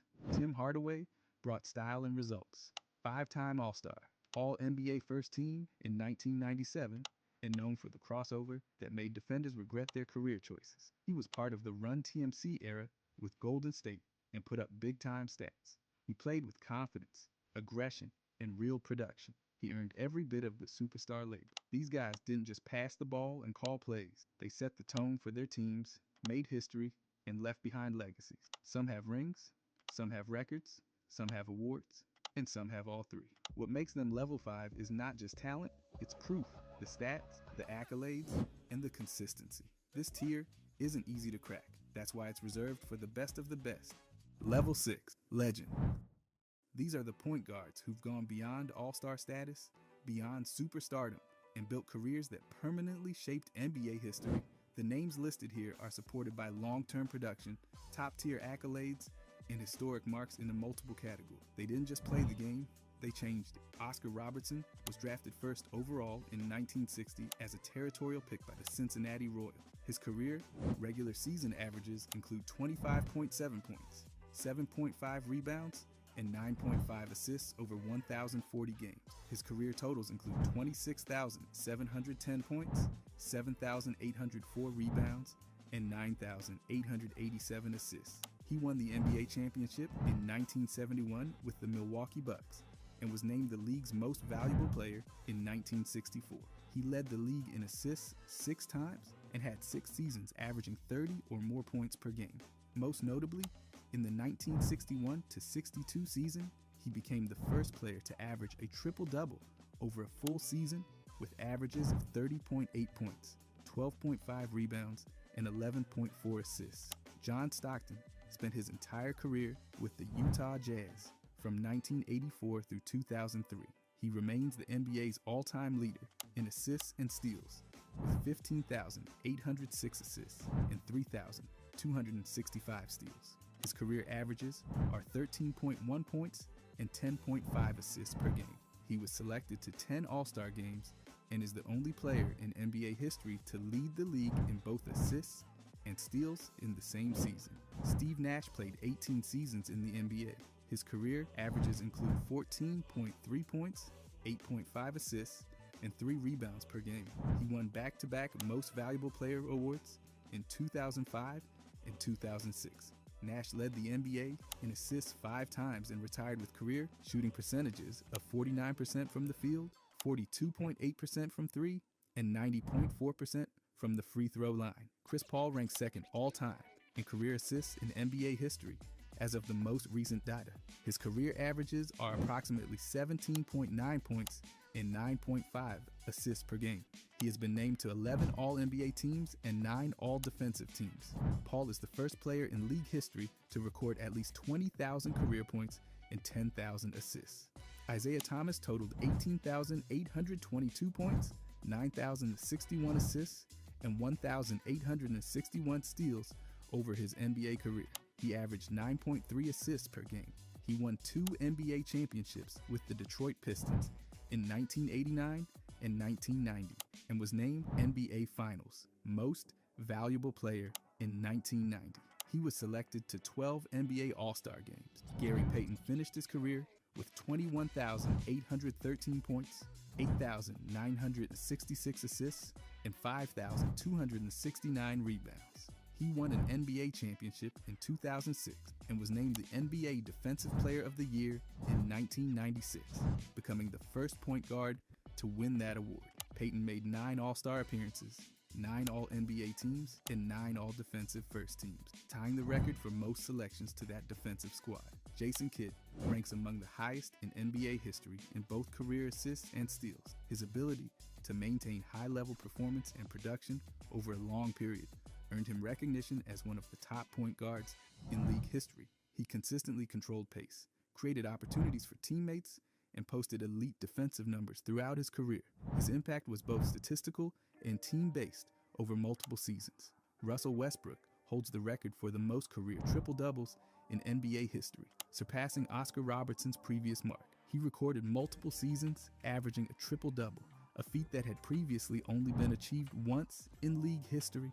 Westbrook's production across scoring, rebounding, and assists contributed to multiple All-Star selections and MVP consideration, particularly during his tenure with the Oklahoma City Thunder. Luka is still an active player, and while his career is not yet complete, his current production places him on a path towards legendary status. As of now, he has posted multiple seasons averaging over 25 points, 8 rebounds, and 8 assists per game. He has been selected to several All-Star games and named to multiple All-NBA teams early in his career. His trajectory projects into historic territory based on the pace and impact of his current seasons. Shai is also still active. While his resume is still being built, recent seasons show significant jumps in both scoring and efficiency. He has posted averages above 30 points per game while maintaining strong assist and rebound numbers. Plus, he's got an MVP and Finals MVP in the same season. These players qualify as legends based on a combination of career totals, leadership roles, and historical rankings. Oscar Robertson set the foundation with triple-doubles and league-wide dominance. John Stockton's assist and steal records remain untouched. Steve Nash's shooting efficiency and playmaking helped redefine the position. Chris Paul and Thomas posted two-way impact at the highest levels. Gary Payton added elite defense and versatility. Jason Kidd led through intelligence and longevity. Russell Westbrook redefined what modern statistical dominance looks like. Luka and Shai are still writing their stories, but the early chapters are already filled with records and recognition. Each player in this group has demonstrated elite production across scoring, assists, and often defense, while also earning awards, All-NBA honors, or setting league records. This level isn't based on opinions or potential. It's defined by career output and historic achievements, exactly as measured by the numbers. Level 7. GOATs. Steph Curry and Magic Johnson. These two aren't just all-time great point guards. They're the highest tier of what a point guard can be. Their careers are defined by championships, MVPs, statistical dominance, and major cultural impact on the way basketball is played and understood. Steph Curry was drafted 7th overall in 2009 by the Golden State Warriors. Standing 6 feet 2 inches and weighing around 185 pounds, he became the central figure of one of the most successful dynasties in NBA history. Over his career, Curry has averaged approximately 24.8 points, 6.4 assists, and 4.7 rebounds per game. He has appeared in 11 All-Star games and won 2 Most Valuable Player awards. Curry has 4 NBA championships with Golden State and led the team to the best regular season record ever, 73 wins and 9 losses in the 2015-16 season. He holds the all-time NBA record for career three-point field goals made with over 4,000 made threes as of early 2025. His three-point percentage sits around 42.3%, while his free throw shooting percentage exceeds 91%. In college at Davidson, Curry set program records for career three-pointers, made with 414, career free throws with 479, and most 30 and 40-point games. He remains Golden State's all-time leader in total points, assists, steals, and games played. His legacy is also tied to the rise of three-point shooting across the league, as his style of play helped redefine offensive strategies across every level of basketball. Magic Johnson was drafted first overall in the 1979 NBA draft by the Los Angeles Lakers. He played 13 seasons with the team, including a brief comeback in the mid-90s. Across his career, Johnson averaged 19.5 points, 11.2 assists, and 7.2 rebounds per game. His regular season totals include 17,707 points, 6,559 rebounds, and 10,141 assists. Johnson won 5 NBA championships with the Lakers and was named NBA Finals Most Valuable Player 3 times. He earned 3 regular season Most Valuable Player awards and appeared in 11 NBA All-Star games. He was inducted into the Naismith Memorial Basketball Hall of Fame in 2002. His field goal percentage across his career was approximately 52%. Johnson still ranks among the greatest passers in league history, holding the highest career assists per game average. At 6 feet 9 inches tall, he redefined the physical expectations for a point guard, creating new possibilities for the position with his combination of size, vision, and versatility. Both players have left a permanent impact on basketball. Curry holds all-time records and changed the way the game is played through shooting. Johnson led one of the most dominant franchises of all time with unmatched vision and control. They meet every statistical and career benchmark required for greatest of all time status. 2005 Trailblazers. This team set a new low for the franchise with just 27 wins and 55 losses, their worst season since the early 70s. Maurice Cheeks got fired after leading them to a 22-33 start. Then Kevin Pritchard stepped in and delivered a brutal 5-22 stretch that made it all look like an experiment in chaos. Off the court, it got even messier. The Rose Garden Arena's ownership filed for bankruptcy, and the team lost its revenue from parking, luxury boxes, and concessions. That hit hurt their bottom line and fan trust. And the Jailblazers tag didn't go away either. Kentel Woods pled guilty to running dogfights and was shown the door. Sebastian Telfair's rookie season was full of tension, especially with Coach McMillan. Darius Miles and Zach Randolph were openly unhappy and wanted out, while Miles even admitted to coming to practice hungover. The front office locked down media access and alienated even more fans. The league, trying to push stability and good branding, really didn't want this season to stick around in anyone's memory. 2015 Kings. This team had all the ingredients for chaos and absolutely no recipe. They finished 29-53, 13th in the West, trailing Golden State by 27 games in their own division.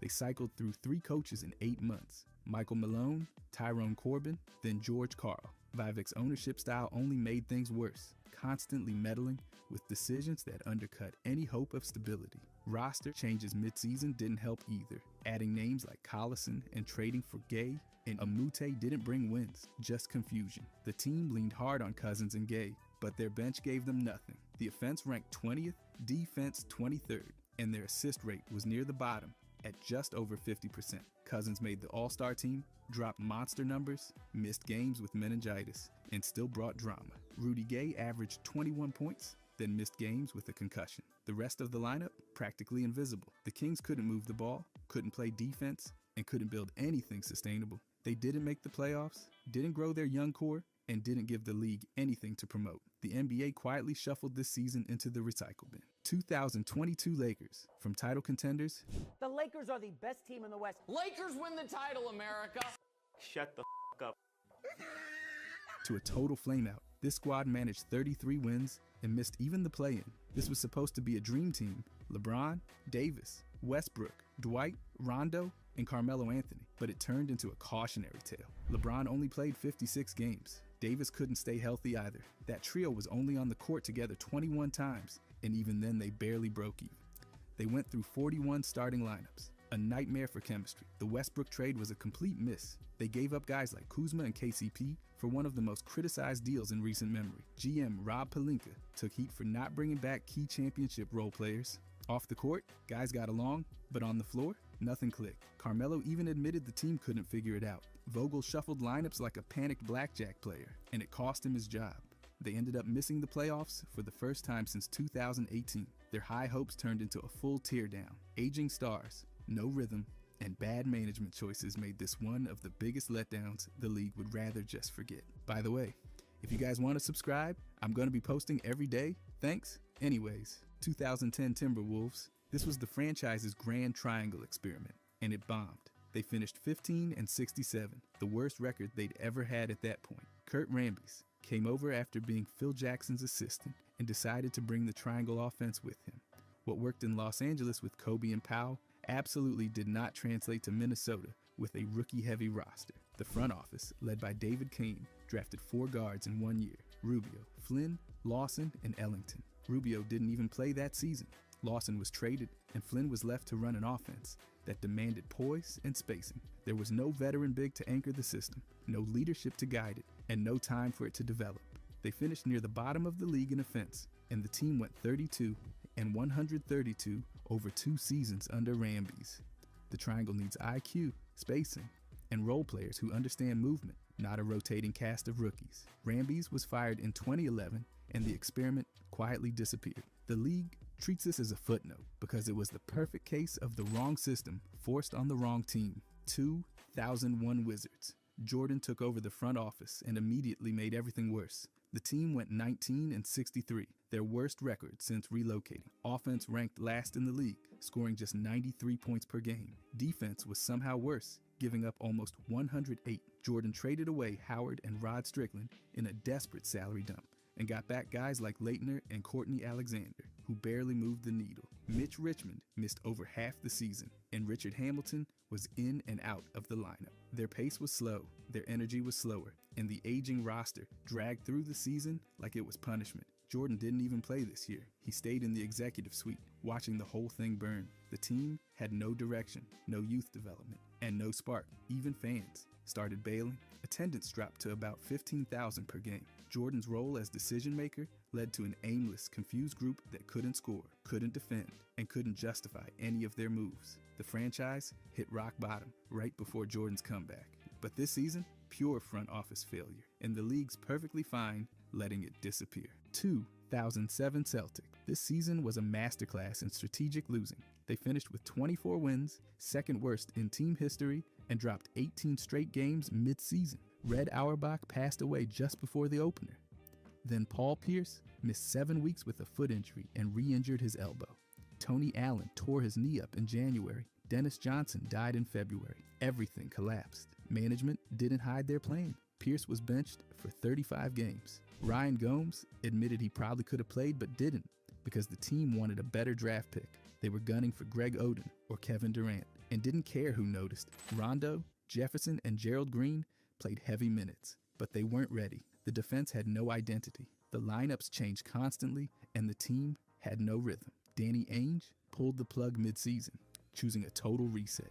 They got the 5th pick, traded it for Ray Allen, then brought in Kevin Garnett. That led to a 42-win swing and a championship. But this year, the league would rather skip it. No drama worth reliving, just a very deliberate step backward so they could leap forward. It was all pain, no payoff, until later. 2015 Knicks. This was a full-on demolition job. They finished 17-65, their worst season ever. The offense ranked 29th, the defense was 28th, and their net rating was a crater. They lost 13 in a row, then topped that with 16 straight. Phil Jackson was calling the shots and made it clear. He wanted a clean slate. He dumped Iman Shumpert and J.R. Smith to Cleveland, bought out Stats Bloated contract, and started preparing for the draft. Carmelo Anthony still put up over 24 points per game, but only played 40 games before knee surgery. The rest of the team, a weird mashup of misfit veterans and forgotten role players. Langston Galloway was the only rookie who did anything. Phil's big coaching hire, Derek Fisher, couldn't get the triangle offense off the ground, and the team never found an identity. The rebuild finally kicked in when they drafted Porzingis with the 4th pick. Despite fans booing, this season wasn't just about losing. It was about wiping the board clean. They stripped it all down to nothing to chase a future that, at the time, looked like it might actually matter. 2005 Pacers. This team started 7-2 and looked like a serious contender until one night wrecked it all. November 19th, a foul led to a shove, a drink got thrown, and Ron Artest sprinted into the stands. What followed was the worst brawl in NBA history. Artest got suspended 86 games. Steven Jackson sat 30. Jermaine O'Neal missed 15. That right there gutted the roster. Reggie Miller had to come back early from injury just to give them bodies. Jamal Tinsley even pulled out a folding chair. The Pacers still managed 44 wins in a playoff series victory, but they weren't whole. Legal charges were handed down to players and fans. The league hit reset on security, conduct policies, and even introduced a new dress code. Artest demanded a trade later. Jackson got moved. Miller retired without a title, and the franchise collapsed after this. No playoffs again until 2011. Meanwhile, Detroit went on to 6 straight conference finals. That team was torn apart from the inside, and the league has no interest in highlighting the carnage. No championship run, just a memory of what could have been, and a cultural stain the NBA wants to forget. 2013 Magic. This team fell hard after Dwight Howard left. They finished with 20 wins and 62 losses, the worst record in the league, and their lowest since joining the NBA. Their offense was awful, scoring just over 94 points per game, and their defense gave up about 108. That Dwight trade brought in Vooch and a bunch of other pieces, but none came close to replacing what they lost. Only 4 players stuck around from the previous year. The rest, total roster reset. Rob Hennigan and rookie coach Jock Vaughn had to manage a disaster. It was their first season, and they instantly posted the worst record in franchise history. Vooch led the team in scoring and rebounding, showing promise. Jameer Nelson held down the vet role. Mo Harkless and Andrew Nicholson got minutes. But this wasn't about winning. The Magic were stacking assets, dumping veterans, and leaning into the rebuild. They even flipped Redick mid-season. This was the NBA's version of a teardown, the clean slate year. It was slow, painful, and forgettable, and the league was perfectly fine, letting it fade out of sight. And it's now the offseason, and while you're waiting on free agency and trades, now's the perfect time to focus on your health. That's where Factor comes in. Factor is helping me stay on track with ready-to-eat meals that take just 2 minutes. No prep, no cleanup. I've been loving the garlic herb chicken and the chili lime pork chop. Super flavorful, super easy. Instead of wasting time cooking or grabbing fast food, I can stay focused on hoops and content. Factor delivers fresh, not frozen, meals straight to your door. And they actually taste amazing. They've got over 45 options every week, so you'll never get bored. Whether you're bulking, cutting, or just trying to eat better, you can choose from Calorie Smart, Protein Plus, Keto, or even vegan meals. And it's not just dinners. They've got breakfasts, lunches, snacks, and desserts too. Everything you need to power through your day without wasting time. Get started at factormeals.com/modernjam50 off and use code modernjam50 off to get 50% off plus free shipping on your first box. That's code modernjam50 off at factormeals.com/modernjam50 off for 50% off plus free shipping. Thank you to Factor for the sponsor. 2024 Pistons. They started 2-1, then dropped 28 straight games. That's not a typo. That's the worst single-season losing streak in NBA history. They lost every game in November, going 0-15. Average margin during the skid, 13.5 points. These weren't nail-biters. They got smoked. Cade Cunningham had some wild games. 43 points one night, 41 another. But none of it translated into wins. The streak finally ended on December 30th when Cade dropped 30 and 12 on Toronto. Fans had already turned, chanting for owner Tom Gores to sell. Monty Williams, signed to a 6-year deal worth over $78 million, was fired after 1 season. They still owe him $65 million. GM Troy Weaver got canned too. In came Trajan Langdon, and by July they brought in Bickerstaff. The franchise had officially bottomed out. Then came the wild twist. They tripled their wins the next season, going 44-38, and even winning a playoff game, their first since 2008. But this year, it's buried. No playoff run, no redemption arc, just a disaster of epic proportions the league's happy to forget. 2019 Lakers. They opened with sky-high expectations after signing LeBron to a 4-year deal. By Christmas, they were 20-14 after beating Golden State. Then it all unraveled. LeBron strained his groin on Christmas Day, missing 17 games. Without him, they went 5-12. Lonzo Ball, Brandon Ingram, and Josh Hart all missed big chunks of the season. The team lost over 210 total games to injury and used more than 25 different starting lineups. They finished 37-45, missed the playoffs, and extended their drought to 6 straight years. LeBron still averaged over 27 points, but it wasn't enough. Luke Walton couldn't get the roster to mesh and was out by April. Magic Johnson quit right before the season ended. The front office scrambled, and fans began questioning LeBron's future. The wash talk started. No playoff run, no cohesion, and a spotlight on LeBron's aging body. It was the first year in over a decade where the league's biggest star didn't make the postseason. It's a season the NBA likes to forget because it proved even the biggest names can't save a broken, injured roster. 1998 Nuggets. This squad didn't just lose, they redefined futility. They finished with 11 wins and 71 losses, the worst mark in franchise history and one of the worst records in league history. They kicked off the season with 12 straight losses, then went on a brutal 23-game losing streak, tying the NBA record at the time. That wasn't even rock bottom. They hit 16 more straight losses later. At the All-Star break, they were 4-42. Their offense was the worst in the league, scoring just under 98 points per 100 possessions. Their defense? Even worse, they allowed over 110 per 100, giving up easy shots and offensive boards like it was the plan. Their roster was a mismatched mess. LaFonso, Ellis, and Johnny Newman led scoring, and Bobby Jackson tried to organize the chaos, but it wasn't enough. Eric Williams averaged almost 20 points a game, then blew out his knee after 4 games. Coach Bill Hanslick got canned after 1 season. The GM didn't even make it to the end. No direction, no core, just failure on repeat. The NBA doesn't advertise this one. There's nothing here worth remembering. 2003 Bulls. This season was supposed to launch the Baby Bulls era. Instead, it became a full-on meltdown. They went 30-52, missed the playoffs, and finished with the worst road record in franchise history. Just 3 wins out of 41. They started 4-6, then lost 9 in a row. The offense barely scraped 99 points per 100 possessions. The defense allowed over 105. Jay Williams, the second overall pick, showed flashes but averaged just under 10 points and 5 assists. Eddie Curry shot well but disappeared on defense. Tyson Chandler was raw. Jalen Rose led the team in scoring, and Marshall filled the stat sheet. But there was no chemistry. Head coach Bill Cartwright couldn't get the group to gel and was out by the end of the year. GM Jerry Krause resigned in April, with John Paxson taking over.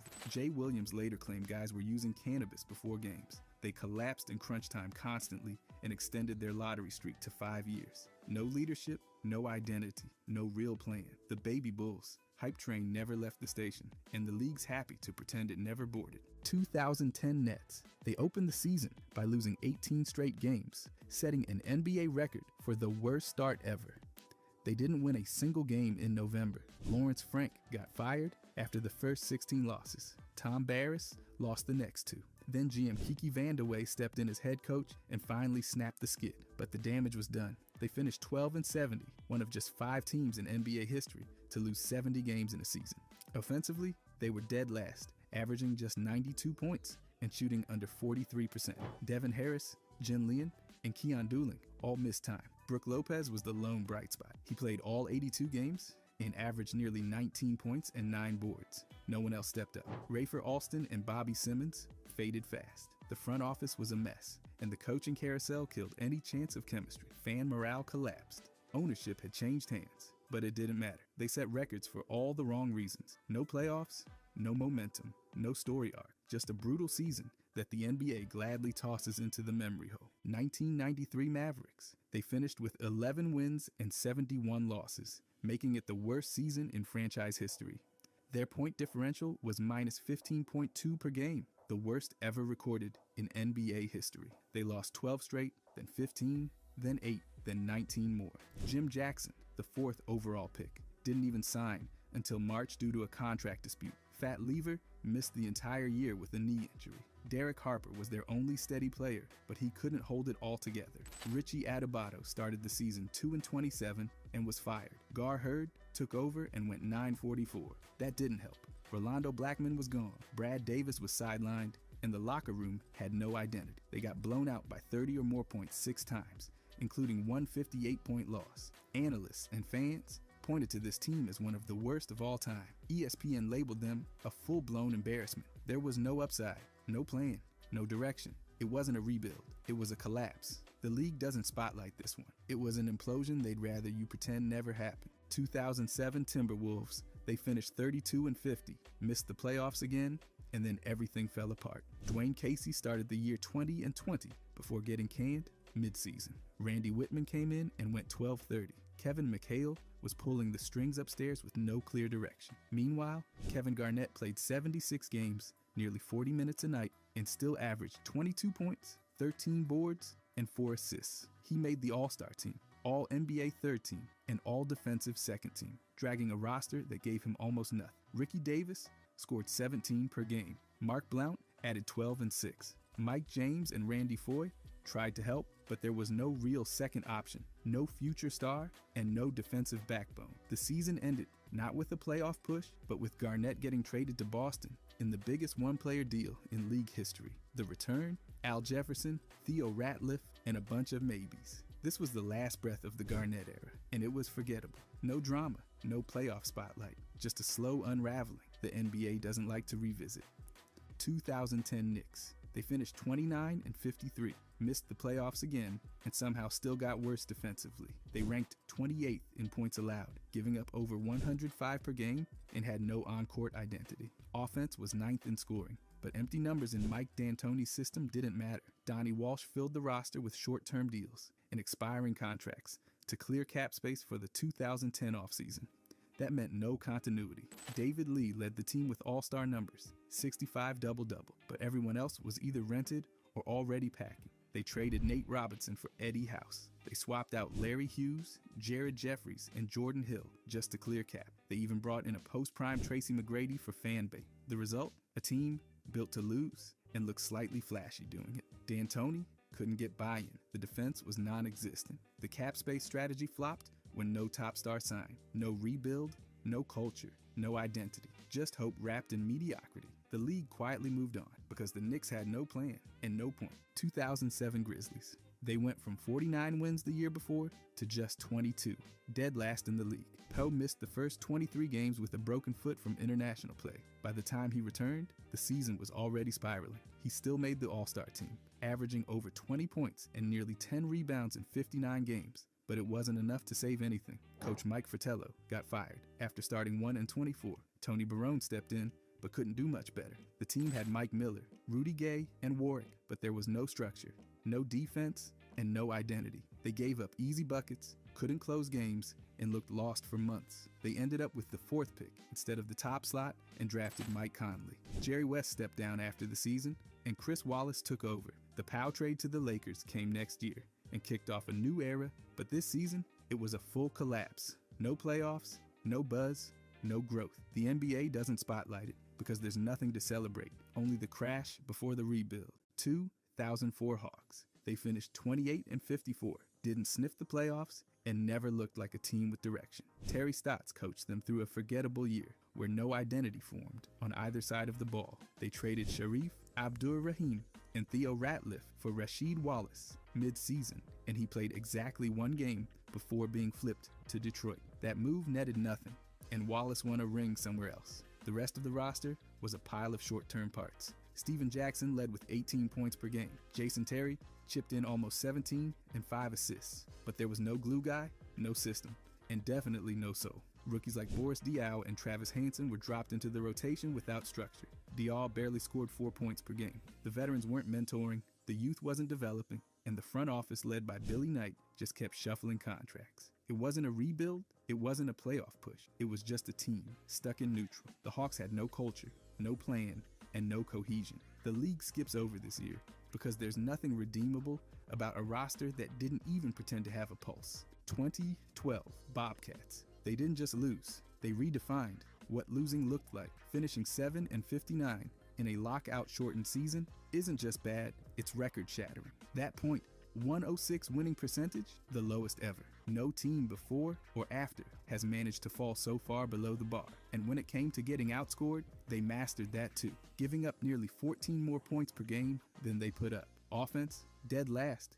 Defense, same story. They averaged 87 points and allowed over 100. April was a complete disaster with 16 straight losses to close it all out. The roster, if you can call it that, had Gerald Henderson putting up just over 15 a game, Bismack grabbing rebounds, but no one took control, and there wasn't a single reliable option night to night. They just drafted Biyombo and Kemba Walker, but there was no spark, no direction. With Michael Jordan as owner and Rich Cho as GM, the front office stayed quiet while the team sank lower. There were no clutch moments, no comeback, nothing. Just loss after loss, buried deep in the archives, like the league's favorite shameful secret. 2002 Cavaliers. The season was basically a warning label. Do not enter. Nothing good happens here. They ended with 29 wins and 53 losses. Good for second to last in the East. Missed the playoffs again, of course. January was brutal, featuring a 12-game losing streak, and the season opened with just 2 wins in their first 11. Their prized rookie, Desagana Diop, played in only 18 games thanks to a collection of injuries that sounded like a medical school quiz.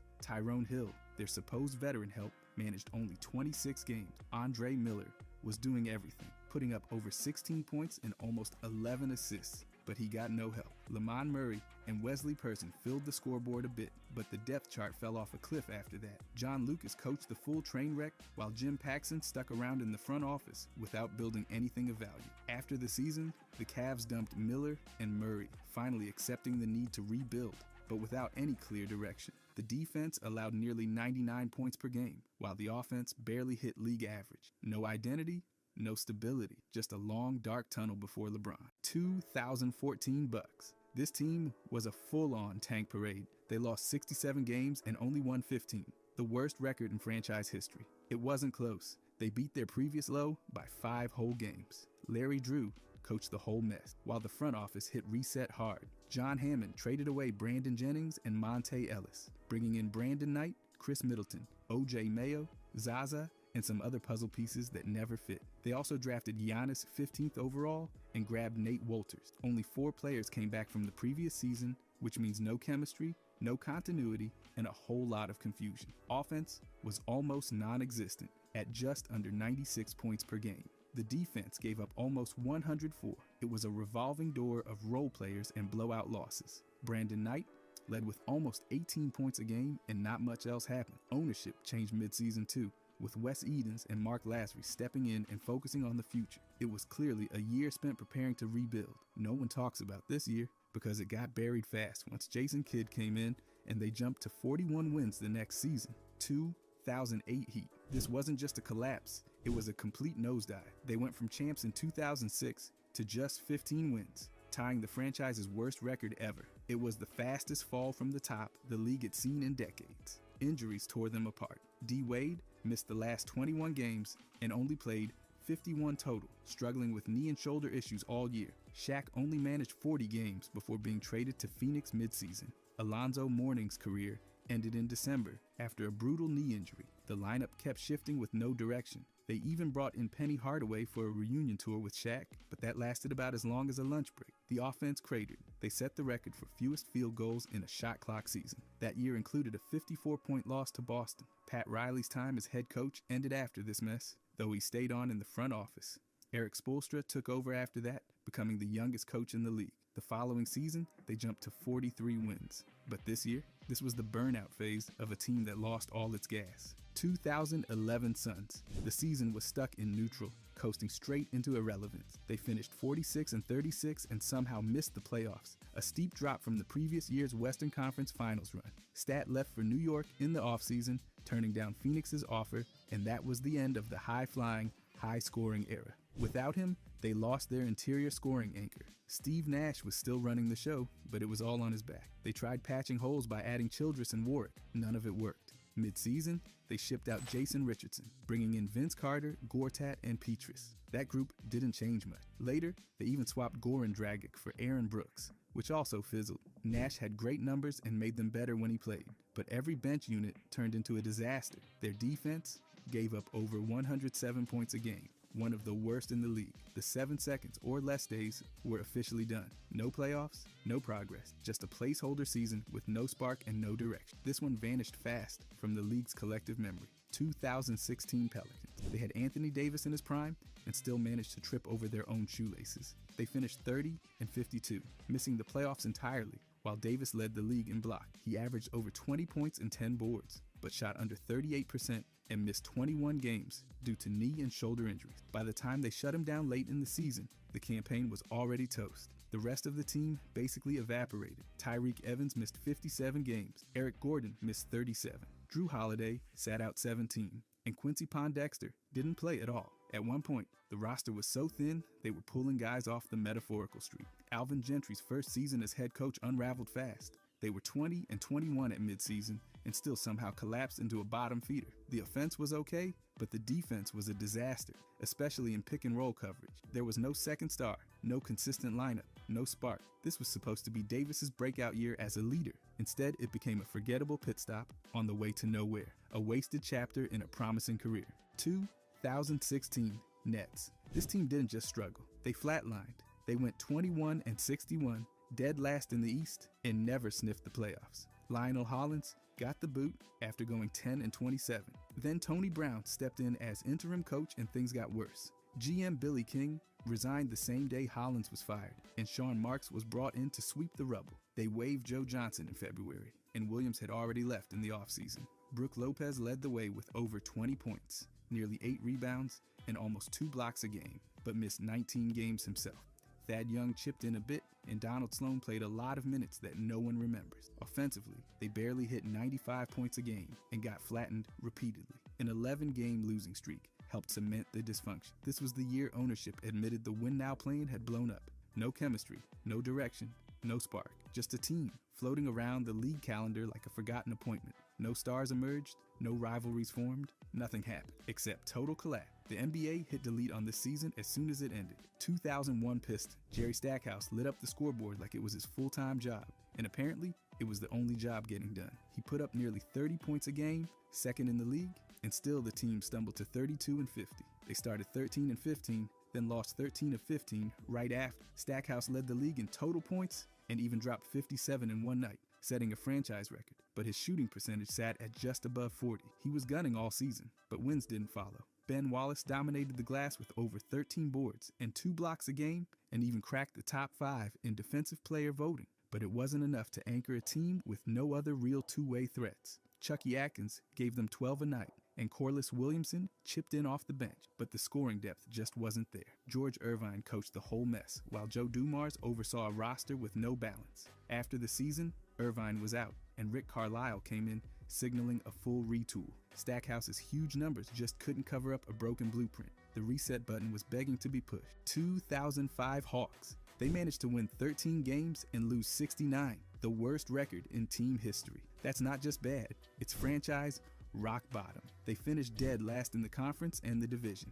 Rookie Josh Smith, straight out of high school, was the only flicker of anything. He averaged just under 10 points, 6 rebounds, and nearly 2 blocks per game, and even made the all-rookie second team. He also won the slam dunk contest with a perfect score, which was the lone highlight for an otherwise joyless season. The offense was a mess, with a rating under 99, while the defense allowed nearly 110, making their net rating one of the worst in the league. They played at a snail's pace and shot terribly. Mike Woodson took over as head coach and basically walked into a burning building. There was no identity, no core, just a bunch of young guys learning on the fly. The whole year was a test run for a rebuild that didn't pay off until years later. No one remembers this season because it gave the league nothing, just numbers, losses, and a rookie trying to dunk his way into relevance. 2019 Suns, they hit 19 wins and 63 losses, matching the worst record since the franchise started. There was no identity, no consistency, and no plan.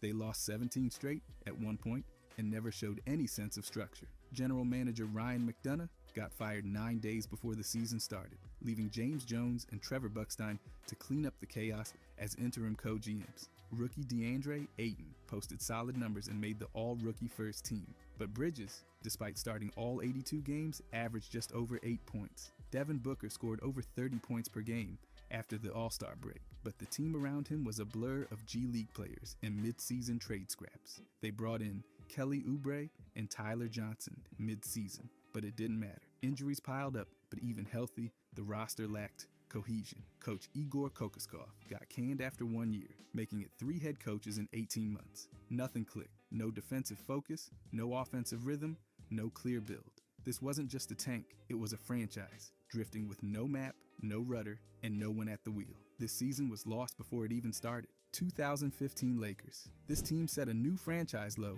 winning just 21 games and losing 61. They opened the year 1-9, the worst start in team history. The main architect of the mess? Byron Scott, who proudly rejected the three-point revolution. He wanted his squad shooting between 10 and 15 threes a game, while the league average soared higher. Never mind that guys like Wayne Ellington, Nick Young, Jeremy Lin, And even Kobe Bryant shot decently from deep. Scott insisted threes were only good for making the playoffs, not for winning titles. The offense sank to under 99 points per game, and the defense gave up over 107. They ranked near the bottom in assists and second to last in three-point percentage. Julius Randle broke his leg in his first game. Steve Nash missed the whole year, and Kobe only played 27 games before shoulder surgery ended his season. He shot 37% while playing more minutes than anyone needed. Scott's refusal to evolve turned a rough rebuild into a total nightmare. This season got forgotten fast, overshadowed by an even worse one the next year and buried under old school stubbornness.